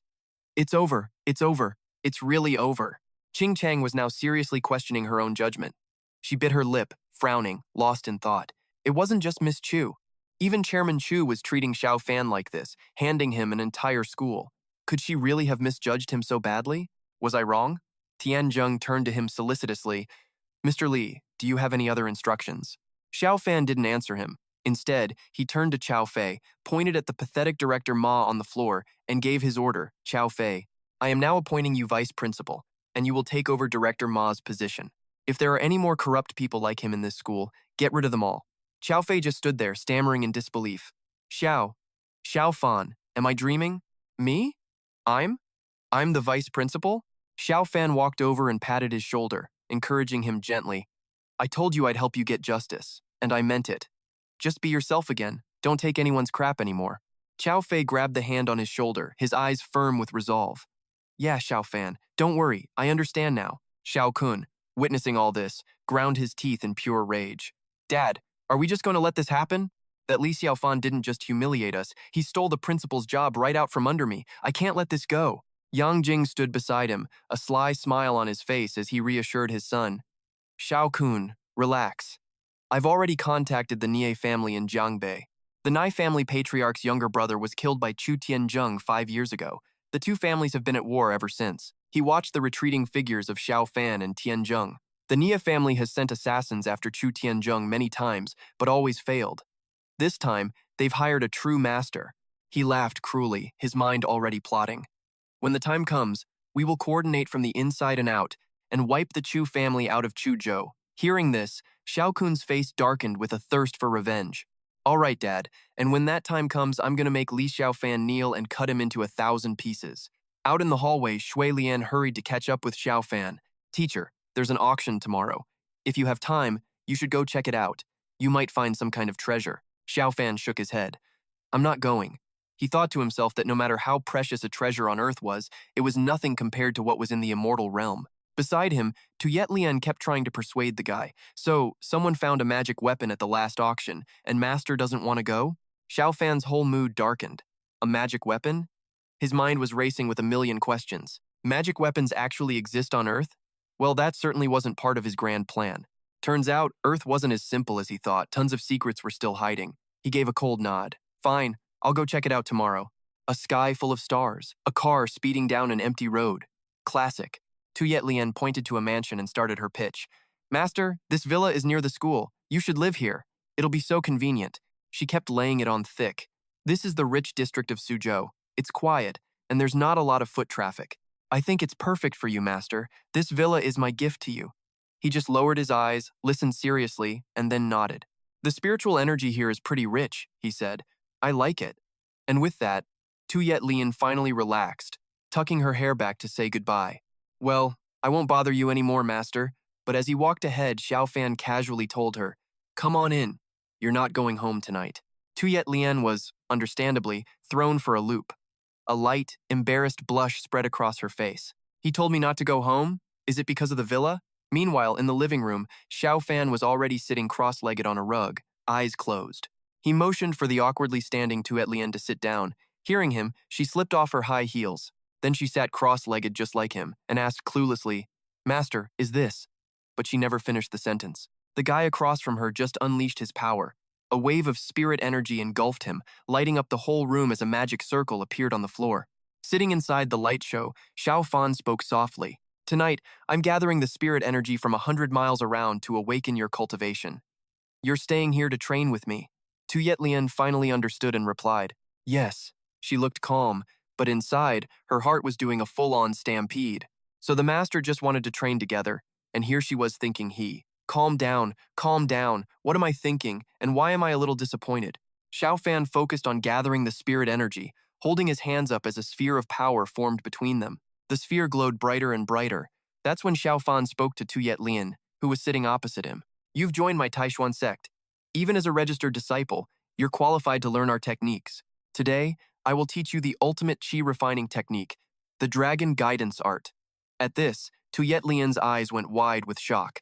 Xiaofan sat casually in the array, a vortex of power swirling around his seat. Above him, a giant dragon appeared, mouth open, ready to swallow the energy sphere. Xiaofan's eyes sharpened as he thought, I've been reborn, but so many things have gone wrong. Right now, the most important thing is to start cultivating again. I need to reach my past level, cross the stars, and find both Shui Shi and my old enemies. Tuyet Lian just looked on, stunned by his power. This was true magic, gathering so much dense energy. She closed her eyes to cultivate, feeling the spiritual energy comfortably wrap around her body. It felt like every pore on her body was opening up, filled to the brim with energy. The feeling was absolutely unimaginable. But hearing her little satisfied sighs, Xiaofan cut in with a cold, teacher-like tone. Don't get distracted. The dragon guidance art, I'm only teaching it once. How much you grasp is up to you. That snapped Tu Yet Lian out of her daze. She focused, clasped her hands in front of her chest, and got back to training. The two of them trained with complete focus for who knows how long, as streams of spirit energy flowed endlessly through the air. Xiaofan could feel the powerful energy surrounding Tu Yet Lian's body, and he couldn't help but be impressed. Tu Yet Lian was no divine child or peerless genius from his past life, but for Earth, she was a rare find. He assessed her with a blank face, even though she'd only grasped the very surface of the dragon guidance art, and it wasn't bad. The girl's spirit energy was flowing smoothly, a sign she was about to break through to the next level. He couldn't help but remember his past cultivation. Immortals were divided into chi refining, xiantian, and core formation. Then came spirit transformation, void union, void interpretation, and tribulation. In my past life, I reached the tribulation stage, known as the Great Immortal Venerable. But the spiritual energy on this planet is so limited. Trying to cultivate enough power to cross the stars? Who knows how many years that will take? I have to find a way to level up faster. Suddenly, his sharp gaze fixed on something in front of him, as if drawn by a magnet. Before him, Tu Yet Lian was surrounded by spiritual energy like lotus petals, a powerful aura pulsing from her. Tu Yet Lian could feel it too, her face filled with joy. I broke through. I broke through to the next level. Then, she stood up and bowed sincerely to Xiaofan. Thank you, Master, for this gift, for opening the path of cultivation and helping me reach the early stage of chi refining. Xiaofan didn't hide his approval, but he still had to add a little coaching. Your aptitude is very good. The reason you hadn't broken through before. Your cultivation technique is just awful. Practice the dragon guidance art, and please, don't embarrass the most powerful method our Tai Xuan Sect has. Xue Lian, ever the obedient student, clasped her hands, dropped to one knee and said, "This disciple will remember." And honestly, she felt insanely lucky. She'd been trying to cultivate since she was 5, and for over 10 years, she was still stuck at the chi refining stage. She thought her whole cultivation journey was a dead end, but then she met this master and suddenly entered the initial chi stage overnight. The way he gathered chi was just mind-blowing, like nothing she'd ever witnessed. Turns out, her grandpa wasn't wrong about this guy. Just then, Xiaofan hands her a small piece of paper with a list of demands. I need to set up a spirit gathering array here. Get your people to buy these items. The guy was constantly calculating the fastest way to level up, and a massive spirit array was his next big move. With it, the spiritual energy here would become thousands, even tens of thousands of times more concentrated. That was the real way to power level. Using the last bits of Tai Xuan immortal chi in his body, he could probably hit peak chi refining overnight, but breaking through to the next realm wouldn't be that simple. His Tai Xuan immortal chi was already 80 to 90% gone. Any future breakthroughs would demand a massive amount of spiritual energy. Just relying on Earth's natural energy levels would be impossible, so setting up the spirit gathering array was a must. Xue Lian clutched the paper and hurried off. I'll send someone right away. From a distance, Qing Chang and Xiao Ying were chatting when, suddenly, she spotted Xiaofan heading their way. He, not giving a single care in the world, just strolled coldly past Qing Kang. Feeling ignored, she immediately frowned and shouted, "Li Xiaofan, you stop right there!" His face remained a total blank as he casually asked, "Yeah? What is it?" She complained. "Li Xiaofan, what is your deal?" He fired back, looking confused. "What deal? I don't know what you're talking about." Not buying his innocent act for a second, she snapped. "Don't you play dumb with me. Let me ask you something. We still haven't officially broken up, so why don't you even acknowledge me when we meet?" She kept at it. "And another thing, you were obviously there to propose, so why did you start a fight with Yang Xiaokun? Do you know how angry my mother is over this?" He frowned as he listened. "However, my mother did say that if you offer up the school as a wedding gift, she'll reconsider our marriage." He just crossed his arms, his voice dripping with sarcasm. "Wu Qingchang, are you dreaming or something? The school as a wedding gift? Are you even worthy?" He was furious inside. Her mother had been the exact same in his past life, taking all his hard-earned money. He hated it. Hearing that, she couldn't help but look a little guilty. But she still tried to act tough. "Li Xiaofan, don't go too far." Then, trying to find some leverage, she said, "Oh, I get it now. You must have begged the great Miss Chu to let you in this school, just to show off for a bit, and whenever she gets upset, she'll just take it back. Am I right?" The more she spoke, the more convinced she sounded. Otherwise, how could someone from your family background change so much? And why would the great Miss Chu call you master? Xiaofan was absolutely speechless at her wild theories. He didn't even bother explaining, just turned to leave and said coldly, "Idiot, believe whatever you want." She was enraged that the guy who used to worship her now dared to talk back. "Li Xiaofan, What gives you the right to be so arrogant in front of me? I'm telling you, you will definitely regret this. He just kept walking, ignoring her completely and cursing silently to himself. That hateful Li Xiaofan, she fumed. I thought if I approached you, you'd just be a good little dog and start obeying me again. Why did you have to change like this? Damn it! Just you wait. I'm not letting you get away with this. He hadn't gone far before his phone rang. He answered it quickly, and a voice said, Xiaofan, it's Auntie Wu. Do you have time to come over for dinner tonight? I'll be cooking myself. His expression immediately soured, but he patiently heard her out. Actually, this business between you and Qing Kang, it can all be renegotiated, you know. But first, you have to hand over that elite school as a gift. He couldn't stand the sheer nerve anymore and just screamed, Get the hell out of here. The woman on the other end asked worriedly, Why are you cursing at people? He didn't answer, just ended the call and put his phone away. Xiaofan couldn't forget how they treated him in his past life. These petty people weren't even worthy of speaking to him, the immortal venerable. I'm going to deal with all of you, one by one. Behind him, Xiaoying scoffed. Qing Chang, just ignore him. So what if he's the principal? He's just a country bumpkin with no connections. You really think he's going to last long at this prestigious school? But Qing Chang still seemed worried. Even so, he's the principal right now. This is his territory. Xiao Ying reassured her friend, having hated the guy for ages herself. Qing Kang, you're worrying way too much. Young Master Yang already has a plan to handle him, don't you forget. This school is full of powerful kids, and not even Yang would dare to offend all of them. As far as I know, young Master Yang has already contacted those students on the quiet, and they're getting ready to run Li Xiaofan out of the school. Qing Chang wondered aloud, but won't that offend Miss Chu? Her friend immediately shut that down. No way. Li Xiaofan is the principal. If he can't manage the school and the students kick him out, that's just because he's useless. Miss Su just looked down on him. Hearing that, Thon Shuang felt relieved and walked on. All right, let's go check this out. It was gym class, and students were goofing off until Qiufi blew his whistle. Tweet. Zemo strolls up with a smirk. Mr. Q, I hear our school has a new principal, and you got promoted to vice principal. His face twisted into a sneer as he pointed a finger. But I don't think you can even handle our class of 753. You're not worthy of being our PE teacher, and you're definitely not worthy of being vice principal. Qiufi warned him, tense. Duang Zemo, this is gym class. Don't cause trouble. But the kid just ignored him and threw down a challenge. If this is gym class, then do you dare compete against me? If you win, I'll accept you as our teacher and vice principal. Qiufi tried reasoning with him. Duang Zemo, get back to class. You're still a student, you have to listen to your teachers. The kid wasn't having it and just shot back another challenge. Mr. Q, you're not scared of losing, are you? Hearing that, Qiufi just went silent, knowing full well the massive gap between their abilities. The punk saw his opening and kept mocking him. If that's the case, I don't think you're qualified to be our teacher. You and your new principal friend can get the hell out of here. The other students started laughing along. Suddenly, someone walked up and stood next to him.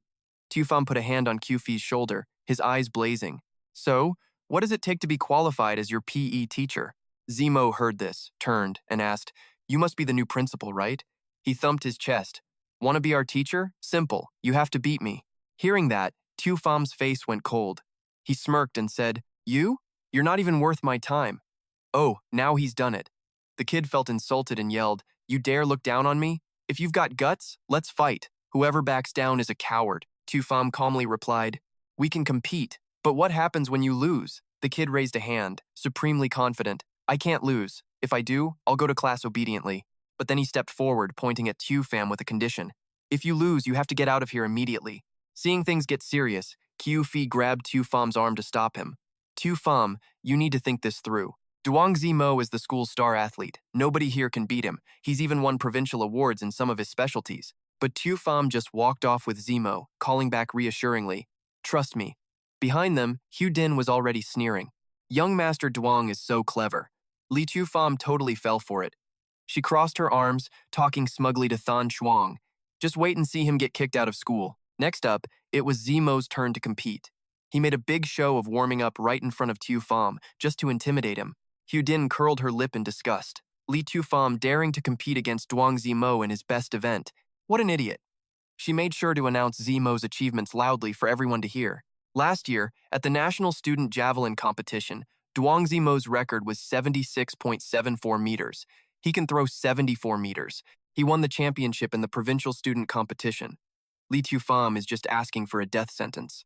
Zemo flashed a smile, brimming with a winner's confidence. Tan Shuang just shook her head and sighed, turning away. Humph, she muttered to herself, mocking him. Li Taixuan, you're way too confident. Let's see how much face you have left after a teacher loses to a student. Zemo grabbed the javelin, and the crowd went wild, cheering for him. Go, young Master Duang. He squinted, aimed, then broke into a running start. His form was basically indistinguishable from a professional athlete's. Then, Zemo launched the javelin with all his might. It soared through the air before sticking firmly in the grassy field. The judge announced his score. Duang Zemo, 75.4 meters. The students watching were floored. Wow, Duang Zemo broke his record again. That's not far from the national record. His future looked bright. Someone even started comparing him to Xiaofan. Let's see what the new principal does now. He'll probably just admit defeat.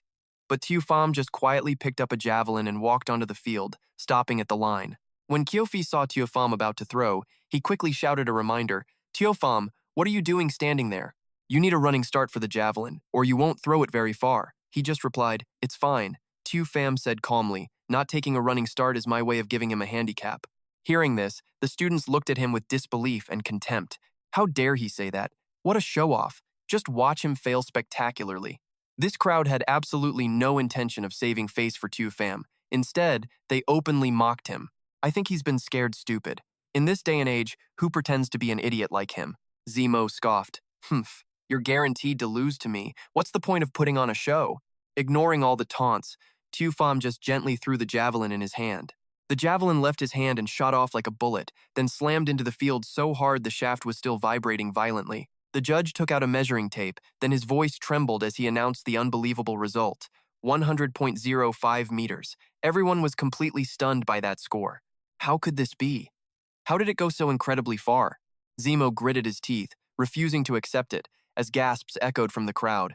The world record was 98 meters. Was this guy some kind of freak for shattering it? Were their eyes playing tricks on them? Even Ching Cheng was shocked. Why? Why was Li Xiaofan always so infuriatingly unpredictable? Xiaofan just turned with a cold smile and asked, well, was Yang Zemo ready to admit defeat? Oh, absolutely not. He refused to believe he'd lost and immediately demanded another event. I'm not convinced. The javelin was too light. Let's compete in shot put, he whined. Xiaofan, cool as ever, simply agreed. Fine by me. Whatever you choose today, I'll make sure to put you in your place. Zemo took the shot put, clearly ready for a fight to the bitter end. He warmed up, fuming. This was supposed to be his moment, the event where he'd leave everyone completely stunned. So why was Li Xiaofan stealing his spotlight? He'd just have to show him his true power. Zemo then threw the shot put with all his might, letting out a little groan from the effort. And Zemo's distance was 21 meters. The surrounding crowd clapped and cheered. Young Master Yang is truly amazing. But Xiao Yang had to stifle a laugh, adding her own sarcastic comment. The world record for shot put is 22.47 meters. Yang Zemo threw 21. That distance was terrifying. Was there any way Li Xiaofan could possibly win? Zemo, however, was pretty pleased with himself. He dusted off his hands and shot a challenging glare at Xiaofan. Teacher, your turn. Xiaofan's tone was perfectly even, not the least bit surprised by Zemo's performance. In fact, he actually wanted a heavier ball. Get me a shot put that's twice as heavy as Yang Zemo's.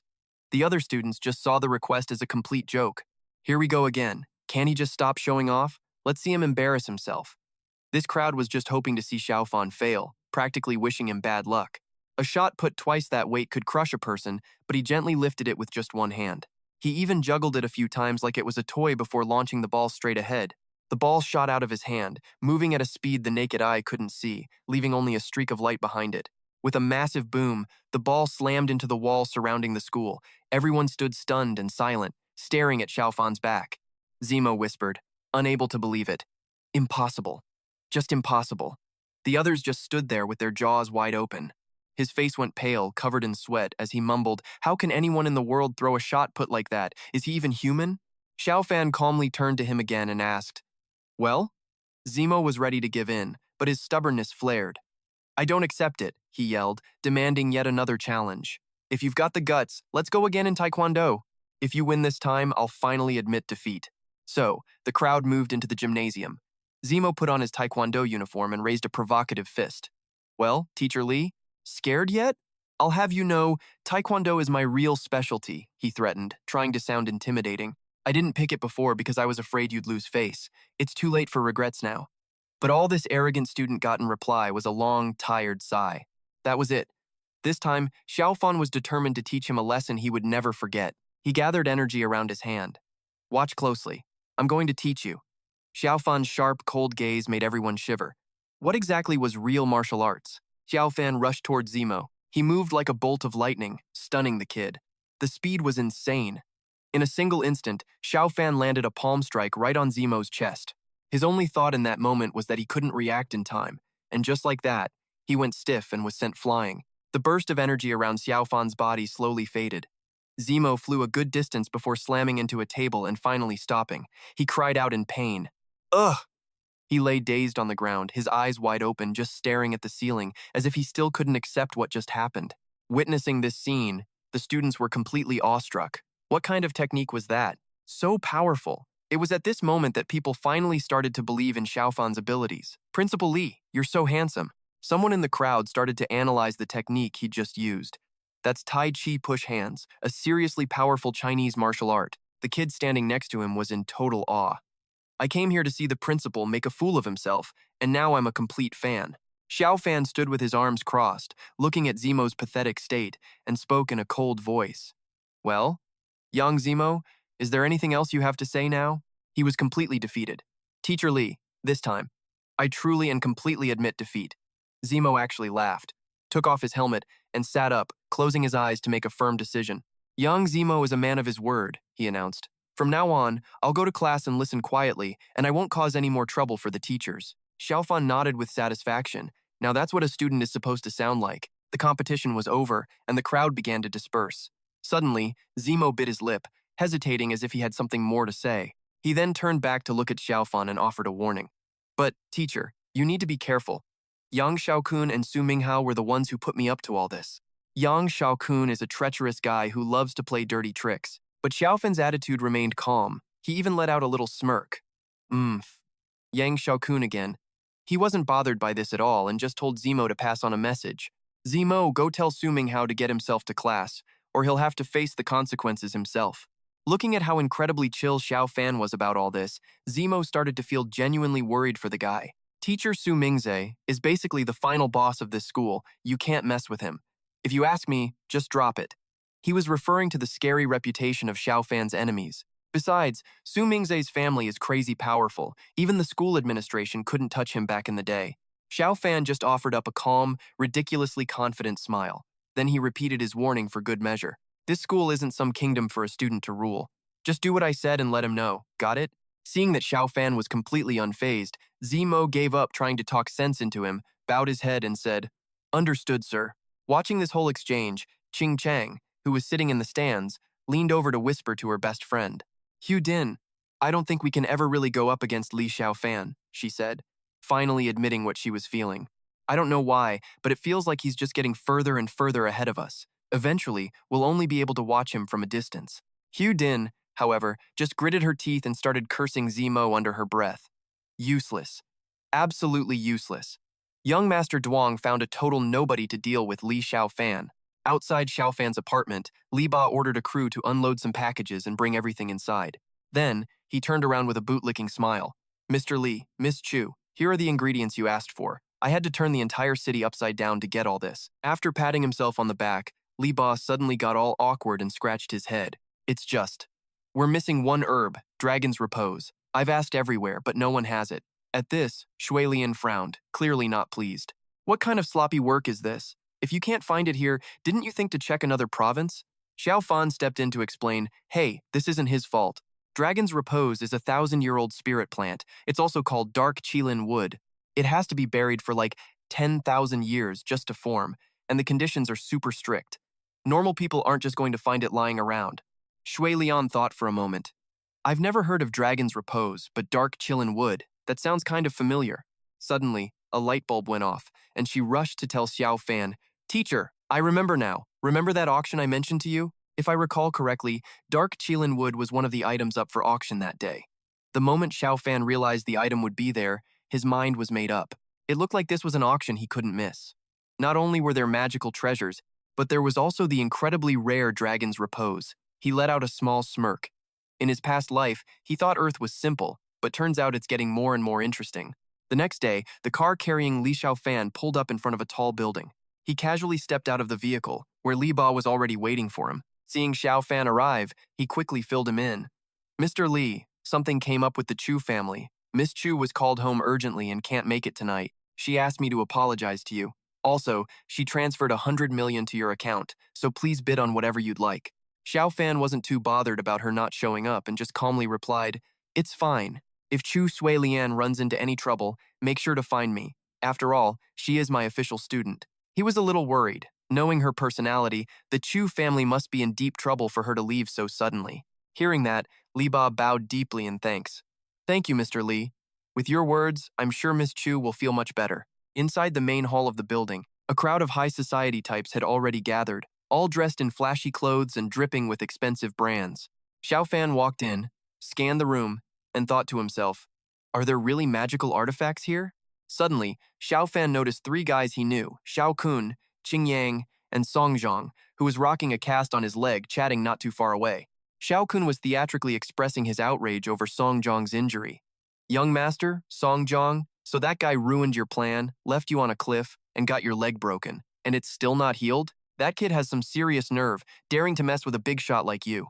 Hearing this old story brought up again, Song Zhang gritted his teeth in fury. "Don't even get me started on that bastard. If I ever see him again, I'm throwing him into the Beitang River." Right then, Qing Chang spotted Xiaofan across the room. She tugged on Xiao Kun's sleeve. "Xiao Kun, look, Li Xiaofan is here." Song Zhang whipped his head around, and the second he saw the guy who beat him up, his anger just exploded. "It's him." He bellowed, "You gotta be kidding me. So this is where the little punk was hiding. No wonder I couldn't find him anywhere in the city." Seeing Song Zhang go ballistic, Xiao Kun decided to stir the pot. "Song Zhang, are you telling me that Li Xiaofan was the one who pushed you off the cliff?" He was secretly loving this. Looks like Xiaofan had finally messed with the wrong people. Song Zhang was the biggest young master in all of Chuchao. There was no way Li Xiaofan could get away with this. He was definitely a dead man. Song Zhang started hobbling over on his cast. The three of them marched toward Xiaofan looking for a fight, as he asked, full of hatred, "You, Li Xiaofan, you son of a bitch, you remember me? So, how do you want to play this?" Seeing his old enemy, Xiaofan just casually asked, "Oh, you didn't die last time? Want to try again?" And just like that, Song Zhang blew a gasket. "You!" Xiao Kun quickly jumped in to stop him. "Master Song, this is an auction house, filled with all the big shots from Shuzhou. Besides, the Ouyang family runs this place, and they really don't like a scene. Let's get him thrown out first, then we can deal with him." Song Zhang flashed a wicked grin. "Good idea. Toss him out, then break him." Xiao Kun pointed a finger right at Xiaofan. "Li Xiaofan, how did a bum like you sneak into a high-class auction like this?" Xiaofan shot back with pure arrogance. "I was invited. Got a problem with that?" Watching from the side, Qing Yang was silently disgusted. Li Xiaofan was such a total hick. Just look at his clothes. There's no way he should be allowed in here. She figured he was just mooching off Shui Lian, and being Miss Chu's boy toy couldn't change that ugly fact. Xiao Kun just couldn't believe Xiaofan had any right to be there. His voice was just dripping with contempt. "Who'd invite a peasant like you? This isn't some club, not just any stray can get in." Qing Yang chimed in with a sneer. "Do you even need to ask?" Obviously, it was Miss Chu. The girl has terrible taste. She looked at Xiaofan like he was dirt, picking some hick for a boyfriend. Just the thought of it made her sick. It was clear Qing Yang was still bitter. "Li Xiaofan, you refused to let us use the school for the wedding, so I have to help Xiao Kun crush you. Blame yourself for not knowing your place back then." The three of them ganged up to pressure Xiaofan. Meanwhile, Song Zhang stormed over to the manager. "Director Su, what kind of operation are you running? Why'd you let some random hick just walk in here?" Xiao Kun crossed his arms and sneered. "Every guest here is important. If he bothers someone, who's going to take responsibility for that?" Not daring to offend these rich kids, Director Shu quickly called for security. "Guards!" Immediately, men dressed like cultivators appeared, rushing out in a blur like phantoms. They landed, surrounding Xiaofan completely, but our hero wasn't scared at all. Instead, he just said, "Well, this is getting interesting." Director Shu growled at him to leave. "Do you know where you are? Get lost. Before I decide to get rough." Xiaofan just smiled calmly, having sized up the strength of all four guards with a single glance. The Ouyang family really did have some power. No wonder they were the #1 family in Jiangbei. All four of them were qi refining stage cultivators, which made Xiaofan a little more interested. Looked like the Ouyang family took this auction pretty seriously. Hopefully, it would be worth his time. He then turned to call out the manager. You're the manager. Why are you only listening to one side of things? I told you I have an invitation. If you don't believe me, go check at reception. But the man completely ignored Xiaofan's words. Check what? You think that's real? Director Xu spat out a vulgar curse. Get lost, you piece of trash. Didn't your parents teach you not to show up in places like this? And for that, he earned a hard slap.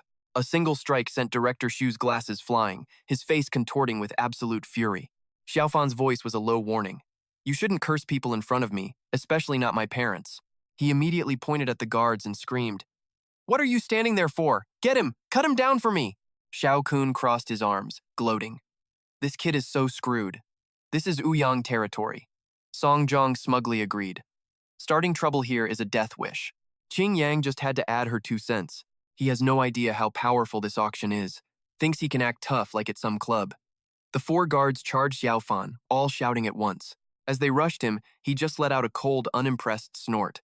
Suddenly, Pear strode in from nowhere, shouting, Stop! What are you all doing? Her shout made the 4 guards freeze and turn.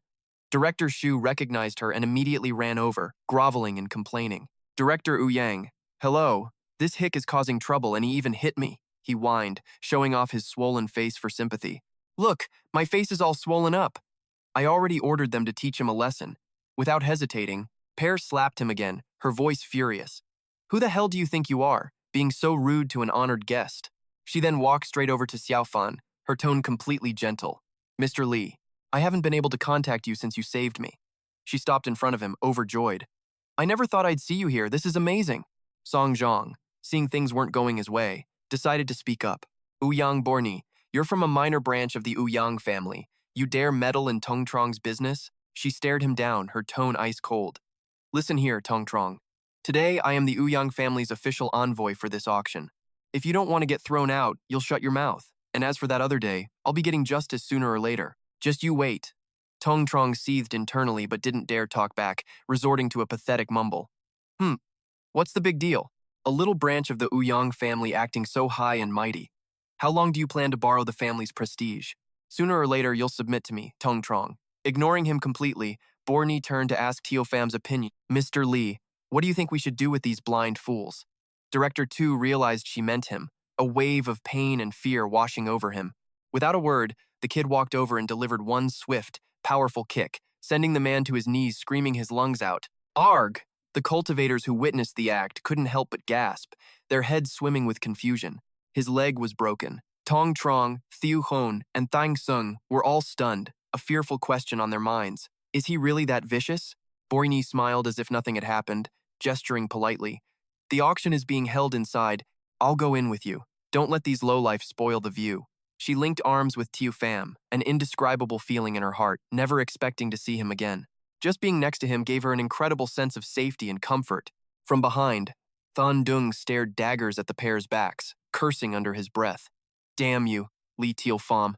He's such a pretty boy. He already has So Tuet Lien, and now he's seducing Ouyang Borni. What does he have that they all fall for?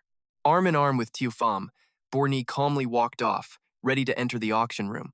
Thiu Hon watched them, grinding his teeth in fury.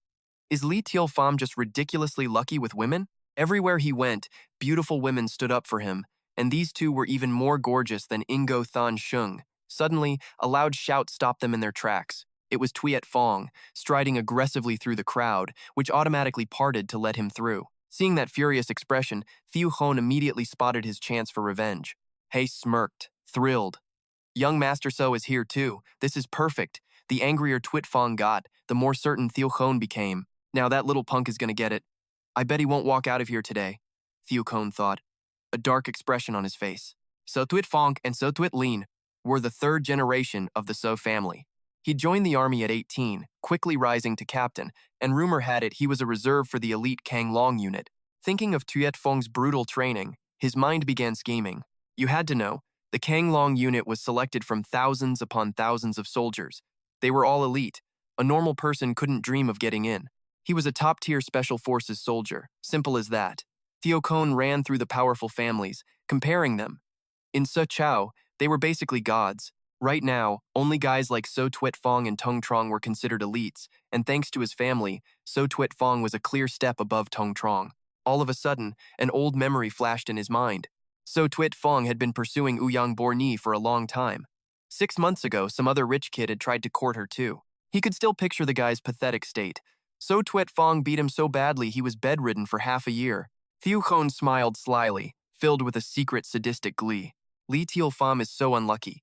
He tried to leech off a woman but ran straight into a brick wall this time. Recognizing Tuet Fong, Borny immediately stood in front of Taixuan. So Tuet Fong, what do you think you're doing? He grabbed her wrist and snarled. What am I doing? In Socho, anyone who touches So Tuet Fong's woman must have a death wish, right? Borny immediately shut him down. So Tuet Fong, you watch your mouth. What do you mean, your woman? I have nothing to do with you. He just frowned, his voice full of conviction. Maybe not now, but you will in the future. With that, he pulled her to the side, hissing, stay out of this. Tuet Fong then stepped up and pointed right in Taixuan's face. I don't care who you are, and I don't care where you came from. Get the hell out of my sight right now. He threatened fiercely. Or I'll break every rib in your body. The surrounding crowd immediately started buzzing with gossip. Wasn't this kid so cocky a minute ago? Kicked and broke the director's leg. Let's see how tough he acts now. He only got away with it because Ouyang Borigny had his back. No one would dare help him against young Master So. Thieu Khon was absolutely beaming inside. This time, even if young Miss So herself showed up, Li Taixuan was a dead man. After all, whatever influence Li Taixuan had with the young miss was nothing compared to the bond between her and her brother. This time, he was definitely finished. Borigny kept trying to intervene anxiously. So Tuet Fong, what are you doing? He's my friend. A genuine fear started to creep into her heart. Sure, Li Xiaofan was a pretty tough guy, but when it came to actual martial arts, Chu Shuifeng was a reserve member of the Kanglong Special Forces. How could Xiaofan possibly win against him? She decided to try persuasion. Xiaofan, you should go. This guy's crazy. Just ignore him. But he paid her no mind and yelled right at Shufeng. Who the hell do you think you are to talk to me like that? Shufeng's face was just pure rage. His fists clenched as he growled, do you have any idea who you're talking to? Xiaofan, ever so calm and dismissive, shot back. That's my line. Someone like you isn't worthy of talking to me. Seeing his arrogant attitude, the other guy was completely stunned. He raised a fist and charged forward, screaming in fury. You bastard, you're asking for it. Just as Shufeng's fist was about to rearrange the kid's face, a voice cut through the air. Stop right there. A girl strode up, her tone demanding. Shuifeng, what do you think you're doing? Shuelian walked toward him, already scolding. Why are you being so rude to the teacher? Stop this now and apologize. He saw her and was bewildered. Cousin, what are you doing here? She just kept up the tough act, firing back a question of her own. If I hadn't shown up, do you think you'd still be standing here talking? After schooling her little cousin, she turned to Xiaofan, looking apologetic. Teacher, I'm sorry, something came up at the Chu family, so I'm late. She bowed deeply, a picture of sincerity. This is my cousin. He's used to being arrogant. Teacher, don't mind him. For my sake, can you let this slide? Seeing this, Xiaofan decided not to be petty. All right, fine. For your sake, I won't hold it against him. But this is the only time. Otherwise, don't blame me for what happens next. Seeing Xiaofan's high and mighty act, Shufeng's anger flared up again. What? Who do you think you are? You think I need your forgiveness? Shuelian immediately stepped in front of Xiaofan to shield him, and then, without a single hesitation, smacked her cousin hard across the face, warning loudly, Chu Shuifeng, you are going to apologize to the teacher right now. Her voice boomed with authority as she laid down the law. Forget you, even Grandpa would have to be respectful in front of the teacher. Who do you think you are? Do you understand? Getting hit so suddenly left Shufeng completely baffled, and he mumbled his protests resentfully. Before he could even finish his sentence, his dear cousin landed an even harder slap on his other cheek, ordering, apologize, immediately. The rage was practically steaming off him. His teeth clenched so hard they might crack. His whole body trembled like he wanted to eat Xiaofan alive, but in the end, he choked back his pride and mumbled a half-hearted apology. With that, Shuifeng stormed off. As he passed Xiaofan, he couldn't resist leaning in close, hissing a final warning. You rotten punk! My cousin's here today, so I'll let you off. You'd better stay away from Ouyang Pei.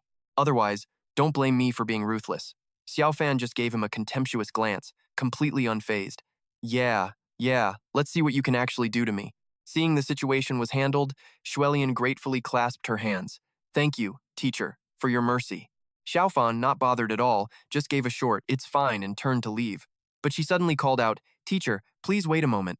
Then, Shuelian spun around to face a girl standing behind them. She stood up straight, gave the girl a quick once-over, and asked, You're Wu Qingchang? Being singled out so suddenly, Qingchang was terrified, lowering her head to answer softly. Yes, Miss Chu. The second she got her answer, Shuelian gifted her a crisp slap. The The force of the blow sent Qing Chang stumbling to the ground, a reflexive cry of pain escaping her lips. Ah! Before she could even react, Xuelian pointed a finger right in her face and declared, "You can offend me, but you do not offend the teacher. Don't think I don't know about all the trash you've been talking behind his back." Humph, a social climbing woman like you expects my teacher to offer the school as a betrothal gift? You aren't worthy of being his girlfriend. Still fuming, Xuelian pointed toward the exit. "Don't ever let me see you again. Get out," Qing Chang, a crying mess on the floor, whimpered pitifully. Seeing his girlfriend desperately begging, her boyfriend turned to Xuelian, practically groveling on her behalf. "Miss Chu, Wu Qing Chang, she's my girlfriend. Whatever she did wrong, please, for my sake, forgive her." She looked at his pathetic display without a shred of pity. "In front of me, you have no sake to save. Now, you get out too." Xiao Kun, thinking she didn't know who he was, started to introduce himself. "Miss Chu, my father is," but she didn't let him finish. Xuelian cut him off, repeating herself once more. "Didn't you hear me? I said get out." By now, he was absolutely furious. His eyes burned with resentment, but he swallowed his pride, helped Qing Chang up, and left with what little dignity he had left. Once they were gone, Xuelian turned to Pear apologetically. "Sister Ouyang, I'm sorry for kicking out the guests you invited." But she just waved it off cheerfully. "It's fine, they were nobodies anyway. Thanks for getting rid of them. It's much quieter now." With all the drama finally over, Xiaofan quickly signaled that it was time to go. And with that, the three of them took off. Inside the auction room, things were just getting started with our esteemed negotiator, Z Sam. He stood on the stage, kicking things off.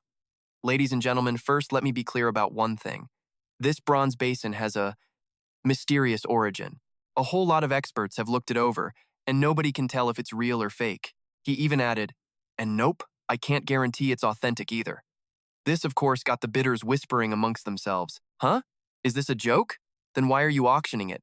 But as one boy looked at the auction item, he realized it had the aura of Phoenix spiritual power. Up on the stage, Z Sam bellowed out the starting bid for this questionable bronze basin 1 million. Little Fan focused, sensing the item's energy, doing some quick mental math on this so-called Phoenix power. It was faint, sure, but it was just enough to fire up that chaos stone he had. The crowd below heard the astronomical starting price and got even more confused and angry. "What kind of game are you people playing? You admit it might be fake, and you're still selling it? Nobody would take this for free." They're clearly out of their minds for money. Suddenly, someone sidled up to Song Zhong, whispering, "Master Song, I came here for this basin. You win it for me, and I will personally kill Li Xiaofan." Hearing this, our boy Song Zhong agreed without a second's thought. "Deal." Little Fan, after a moment's consideration, immediately raised his paddle. "I'll pay 1 million. Hearing this, the crowd below erupted in ridicule. Some idiot's just burning money. His brain must have been kicked by a donkey. Humph, what a moron, who'd fall for this? From the VIP seats, Song Zhong jumped in, driving the price to 5 million. The move caught Little Fan a little by surprise. Seeing his smug, arrogant face after making the bid, the audience started getting suspicious. Wait, why's the great Master Song bidding on it? No way. Could it be a real treasure? Song Zhong shot a look at Little Fan, his mind already scheming. "Li Xiaofan, I won't let you get anything easily." Little Fan, unbothered, doubled the price to 10 million, basically daring him. "Want to raise the price? Let's see how high you can go." Not to be outdone, his rival immediately raised the bid to 20 million. And so it went. One bid, one immediate counterbid. 27 million, 40 million, 50 million, 60 million. Finally, Little Fan decisively yelled a price of 70 million. This time, the other side went completely silent. Z Sam seized the moment, raising his hand. 70 million? Going once. Song Zong couldn't bid any higher, gritting his teeth in pure frustration. From the stage, the call echoed again. 70 million, going twice. The guy next to him, Jun Yuan, started nervously tapping his shoulder.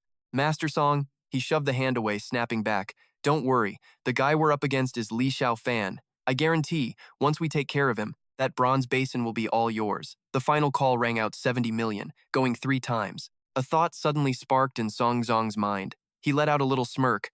"Oh, Li Xiaofan, you just enjoy your little victory. Today, I'm gonna make you bleed." Up on the stage, the gavel came down, sealing the final price. Pei was a bit worried, whispering, "Little Fan, is this thing really worth all that? Because, I could help arrange things?" But Shui Lian had zero doubts, confidently interrupting, "Miss Ouyang, don't worry. The master has his own plans." Shui Lian said smugly, "Besides, if he can't afford it, I can pay for him." Pei politely waved her off.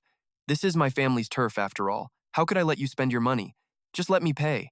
Shui Lian, of course, had a perfect counter. It's a student's duty to buy things for her master. So please, Miss Ouyang, don't argue with me. Little Fan, trying to end this battle of generosity, just waved his hands. All right, I appreciate the thought from both of you, but I have enough money. Z-Sam's voice boomed again, introducing a box sitting inside a glass case. Gentlemen, this is crow gold wood, also known as dragon subduing wood. Legend says it takes 1,000 years for the tree to grow and 100,000 years to form. Then he opened the box to reveal a wooden plank. It can ward off evil, attract fortune, extend your life, and also has the power of the Great Purification Hall. Z-Sam beamed at the crowd, announcing, "Starting price, 6 million. Murmurs filled the room. That's mythical stuff. Who still believes this junk?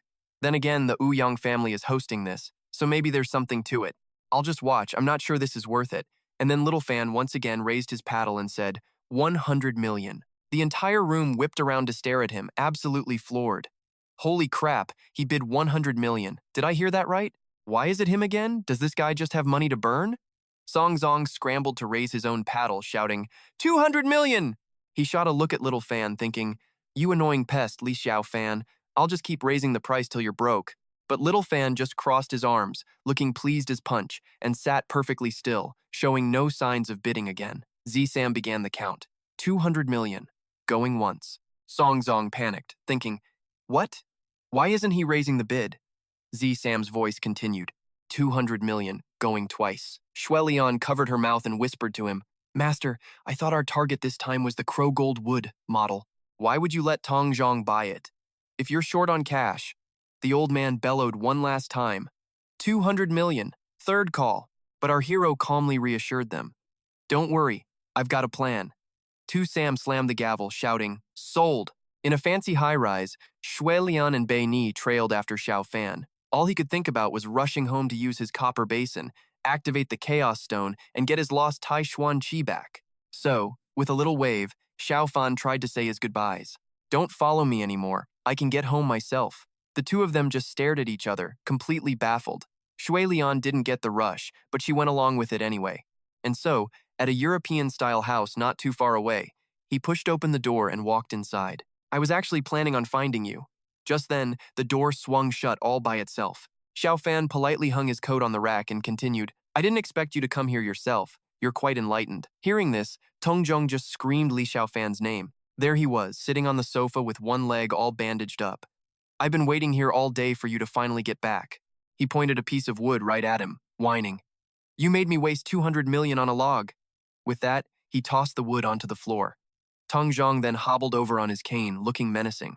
If you know what's good for you, hand over the 200 million, then give me the copper basin, and I'll make your death quick. His face darkened as he poked Xiaofan's shoulder. Otherwise, I'll settle all our debts at once, and I'll make you wish you were dead. Xiaofan just calmly lit a cigarette and shot back. Haha, funny. I was about to say the same thing to you. He spoke slowly, but his words were terrifying. Since you're already here, you might as well all just die today. The guy scowled back at him, clearly annoyed.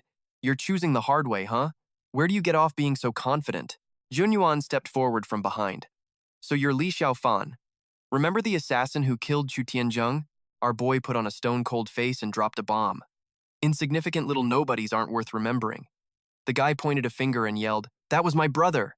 Too bad you people killed him with your dirty tricks. He gritted his teeth in a fit of rage. Now I'm going to take your head to honor my brother in the afterlife. And just like that, his hands erupted in flames as he lunged, screaming, Go to hell! Xiaofan just smirked, totally unimpressed. Oh, the flaming fist was about to connect, but with a single flick of the wrist, the guy went sprawling to the floor. Haha, you dare break into my house with that little power? Junyuan's mind was racing. No way, I'm a high-level master. How could someone so easily block my full power attack? He stared in shock. Could he be a grandmaster? No, he's way too young to be a grandmaster. It's impossible. Am I supposed to just give up? The guy got up and charged at him again. What a show. Xiaofan just stood there, watching this dude try to punch him like he was watching a clown at the circus. He caught the punch with one hand, getting a little impatient. Still want to resist? Xiaofan then twisted Junyuan's arm, making him scream in agony. Ah! The guy lost all his strength and dropped to his knees. Junyuan clutched his twisted arm, begging, You're a grandmaster-level cultivator. I was wrong. Can you please spare me? I'm begging you. Xiaofan put on a cold face and pretended to agree. No problem. But the second he said it, Xiaofan did the exact opposite. He lifted the guy's arm high and punched him straight in the gut, making him cough up blood. Jun Yuan collapsed onto the floor. Our hero just casually remarked, "You dare offend the great profound celestial lord and expect to live? How naive." Tong Zhong saw the whole thing and started backing away in terror. How is this possible? He ordered his bodyguards to attack. "Get him! Kill him for me!" Xiaofan slowly took a drag from his cigarette, exhaling smoke. "Too bad. I already gave you a chance." One guy reached for the holster on his pants, trying to seize the moment and draw his weapon. All the bodyguards behind Tongzong raised their guns in unison and fired. "Go! Go! Go!" Bullets flew through the air like a storm, heading straight for him. The boss laughed maniacally. "No matter how strong you are, you can't dodge bullets. Die!" Xiaofan crushed the cigarette in his hand. Pathetic ants. A shield materialized, protecting him from the incoming fire. From that shield, invisible green tentacles shot out, wrapping tightly around the bodyguards and slamming them violently against the wall. "Arg!" The men crumpled to the floor as Xiaofan slowly walked towards their boss. Tong Zhong trembled, backing away and threatening, "Don't you come near me." Refusing to give up, he immediately fired his own gun, but Xiaofan's shield just blocked it. "What? What the hell are you?" Our hero spoke, pointing a finger to control the bullets and send them flying back. "You don't know the title of Celestial Lord." The bullets, now under his command, changed direction and flew right past the guy's head. One by one. Thwump! He bent down and picked up the piece of wood. Holding the log in his hand, Xiaofan thought, "I've finally got the dragon's eye wood." Tong Zhong was dead, his eyes wide open. And our hero thought to himself, the spirit-gathering grand formation can finally be activated. That evening at Xiaofan's house, he held up the log, which was now surrounded by a green light. He stood an arm's length away from the wood and began to set up the formation. "Today, I managed to get the copper basin and the dragon's eye wood from the auction," he thought to himself. Something major must have happened to Earth in the past, for the spiritual energy to become so thin. Suddenly, a large green circle opened up on the ground, filled with strange symbols. The magic circle expanded, using the dragon's eye wood as its foundation. Leaves began to sprout and grow from the piece of wood. So our guy is just watching a log sprout roots and leaves, muttering, "This mansion is the heart of the great spirit-gathering formation." The piece of wood slowly grows, popping out new branches. He continues to use the school as the epicenter. Soon enough, the log becomes a real tree, and his magic circle expands to cover the entire Chuchao mountain range.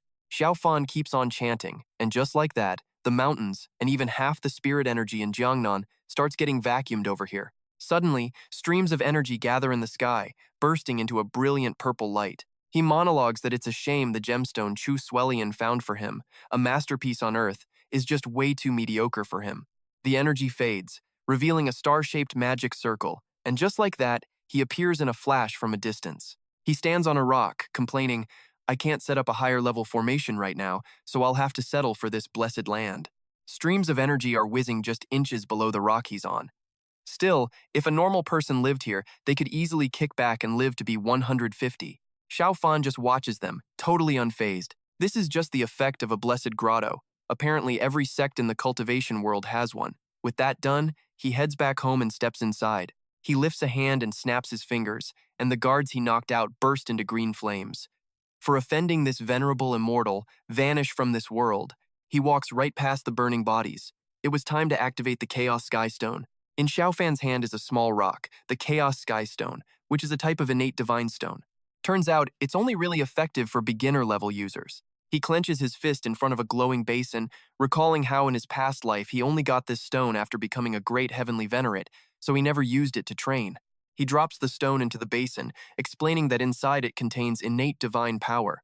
He says it's an important boost for his immortal saint body technique. The moment he drops it, a bright green light explodes around him as the basin begins to float. The basin starts vibrating like there's something squirming around inside. It emits a sparkling light as Xiaofan stares at it. Inside the basin, a fierce whirlpool suddenly appears. He sighs, wondering who on earth infused this old bronze basin with phoenix spiritual energy. It's a pity it's been sealed for so long, it's gotten really weak. Then he shoves the stone right into his own chest, closing his eyes to feel his body. The center of his chest glows brightly, absorbing all the energy. Xiaofan sits cross-legged on the floor, beginning to absorb the Chaos Sky Stone, as huge waves of energy surge and swirl around him. Once activated, the Chaos Sky Stone proves to be seriously powerful, refilling all the Tai Xuan energy he'd used up and then some. Xiaofan's eyes snap open, filled with determination. He pulls the stone out of his body, amazed. Huh, and this Chaos Sky Stone even has a bonus divine ability. Xiaofan shouts one word, open. Instantly, streams of energy erupt from his body, spreading out into the space around him. When he opens his eyes again, they glow fiery red, like two unblinking embers. He smirks, the Chaos Stone comes with the Heavenly Eye divine ability. And now I've cultivated the supreme immortal pupil. A satisfied look crosses his face as he checks his power. The Heavenly Eye divine ability can only be upgraded to a supreme ability with an immortal spirit and soul. It seems he'd underestimated this bit of Phoenix spiritual energy. He looks into the bronze basin, eager to test his new toy. He wanted to see what the immortal pupil could do, and it turned out to be amazing.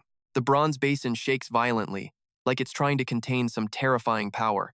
Suddenly, thousands of red beams of light shoot upwards, actually startling Xiaofan for a second. Those streams of starlight quickly merge together. A massive phoenix slowly takes shape, but this time, Xiaofan's eyes show zero surprise at the absolutely stunning sight. Just as he thought. It wasn't just some phoenix spirit energy, it was a real phoenix soul. He quickly forms a hand seal, his voice firm. Xiaofan commands it. If that's the case, you will stay in my spirit gathering array. The moment he finished speaking, chains crackling with lightning shot up from all sides, wrapping around the phoenix and making it scream in pain. Then, out of nowhere, a few leaves fly in and smack right into its wing. The phoenix struggles desperately, but the more it fights, the tighter the chains get. Seeing his chance, Xiaofan thrusts his hand towards the phoenix and yells, "Submit!"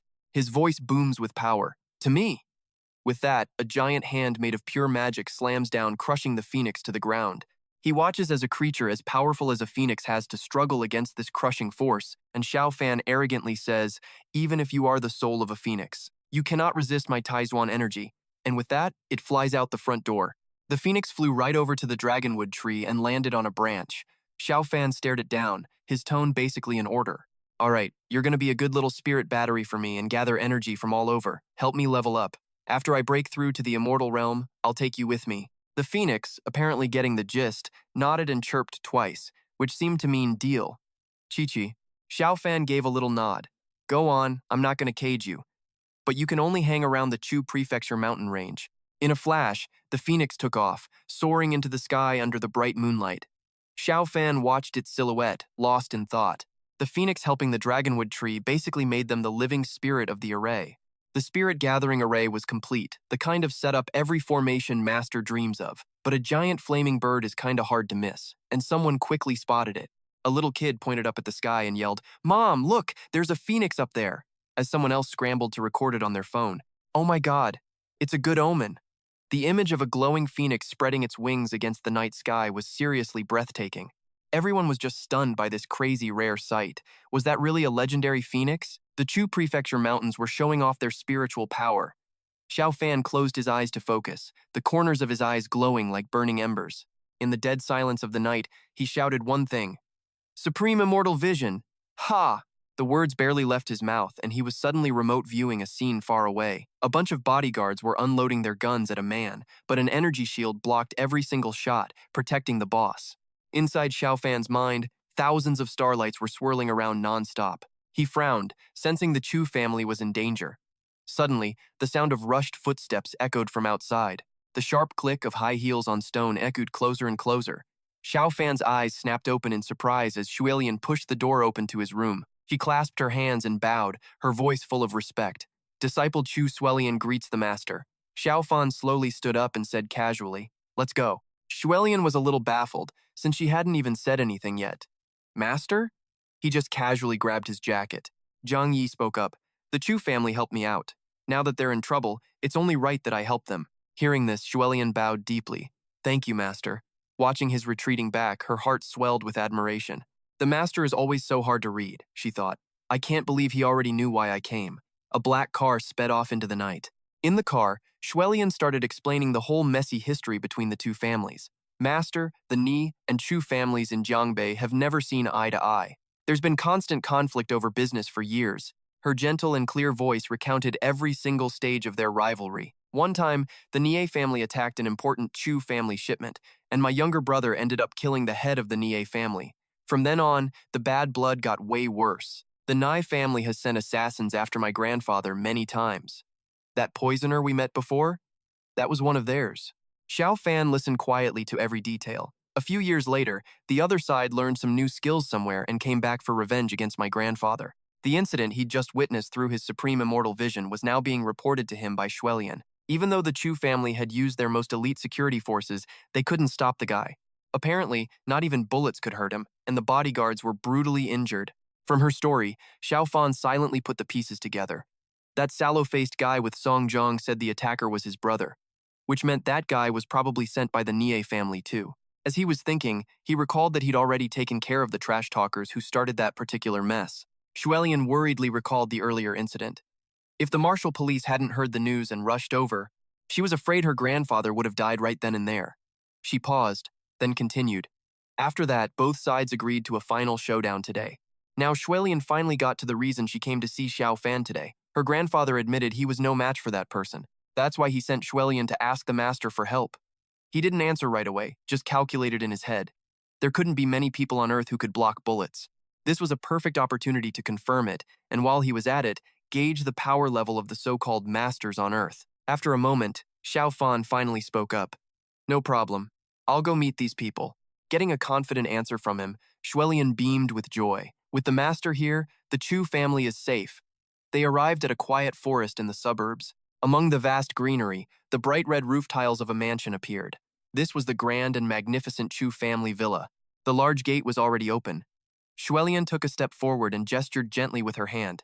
Master, please follow me. As soon as they stepped onto the villa grounds, they were met by a guard standing watch. Seeing the two of them, the guard bowed respectfully to Xuelian. Young Miss Chu, you've returned. The two of them walked deeper inside. Tianzheng was already waiting there. Mr. Li, the old master has been waiting for you for a long time. He gestured with his hand, inviting them in. As they walked, Tianzheng made small talk. This time, we're relying entirely on you, Mr. Li. When this is over, the Chu family will certainly reward you greatly. Once they were seated, Tianzheng got straight to the point. The duel is scheduled for 11 a.m. at the Fenyang Tower by the sea. Xiaofan nodded, basically saying he got it and was ready for the next part of the story. Just then, Tianzheng stood up and said calmly, Mr. Li, please sit with Xuelian. I need to prepare a few things, then we can leave. And with that, he strolled off, leaving Xiaofan and Xuelian to casually sip their tea. Suddenly, a super arrogant voice piped up from outside. Cousin, I hear that little punk Li Xiaofan is at our house? Xuefeng complained. This is a Chu family matter. Why are we asking this kid for help? Hearing that tone, Xiaofan just raised an eyebrow and glanced over. Right. Xuefeng, however, kept on puffing his chest out, announcing, all we have to do is invite my master, and any problem can be solved. I think this kid is more of a money-grubbing, womanizing scam artist. At that, Xuelian frowned and spoke up, clearly annoyed. Xuefeng, Mr. Li is our guest of honor. Don't be rude. Wasn't the lesson you learned last time enough? He gritted his teeth, pretending to be subdued. Yeah, well, I can't hold back anymore. Xuefeng stomped forward to face Xiaofan, already deciding that with his master around, he could finally expose this so-called fraud. He pointed straight at Xiaofan's face and laid out his conditions. Li Xiaofan, I want to duel you. If you lose, you get out of Chuzhou. How about it? You got the guts? Xiaofan was not impressed. His voice wasn't loud, but it carried weight. I'll give you one chance. Move your hand and get lost. This just ticked Xuefeng off even more. I'll keep pointing. What can you do about it? Just as I thought. You're all talk and no action. Seeing her brother's antics, Xuelian rushed to grab his arm, her voice urgent. Xuefeng, do you realize you're asking for death? Apologize to Mr. Li. Now, but Xuefeng was stubborn. He pushed Xuelian away and announced, Sis, no one can stop me today. Don't worry, with my master here, the Chu family will be perfectly fine. By now, Xuefeng was absolutely furious, his voice a low growl, like he was ready to swallow his opponent whole. I have to teach this punk a lesson today, that jerk, daring to compete with me for Ouyang Peer. You're tired of living, aren't you? Fearing things were going too far, Xuelian immediately tried to pull her brother's hand back. Xufeng, don't. But this time, Xiaofan held up a hand to stop her. His eyes were calm, but deep inside them was a sharp, cold glint. Fine, today I'll show you exactly who you're talking to. Xuefeng let out a sarcastic laugh. Who? I spit on that. You're just some boundless, arrogant country boy. Xiaofan didn't bother replying with words, he just gave Xuefeng a good, hard slap. His eyes were like ice as he criticized. Your reaction time is too slow. At this point, Xuefeng completely lost his cool. He roared, You son of a bitch! You dare sneak attack me! But the words had barely left his mouth when another massive slap landed on his face. This one was stronger, meaner, and sent him flying into a wall with a heavy thud. Xiaofan groaned in pain. He struggled to stand, whining, "You're bullying me. This is too much." Xiaofan still didn't seem to realize the massive power gap between them. He furiously swung a fist at Xiaofan. "You bastard! Today I'm going to tear your face to shreds." Xiaofan clenched his jaw, pouring all his inner energy into a single decisive punch. Xiaofan just narrowed his eyes, which flashed with a cold blue light, and he snorted with contempt. Yeah. In that same moment, he channeled his own energy into his hand, made a fist, and launched his counterattack. The immense power from Xiaofan's fist shattered the bones in Xiaofeng's hand, piece by piece. The cracking sound was crystal clear. Snap! Crack! He clutched his arm in agony, letting out a terrible scream. Ah! Seeing this, Shuilian quickly begged, "Master, please have mercy. For my grandfather's sake, please spare his life." But Xiaofeng still didn't get it. He kept provoking Xiaofan, "You rotten kid, kill me if you dare. My master will avenge me."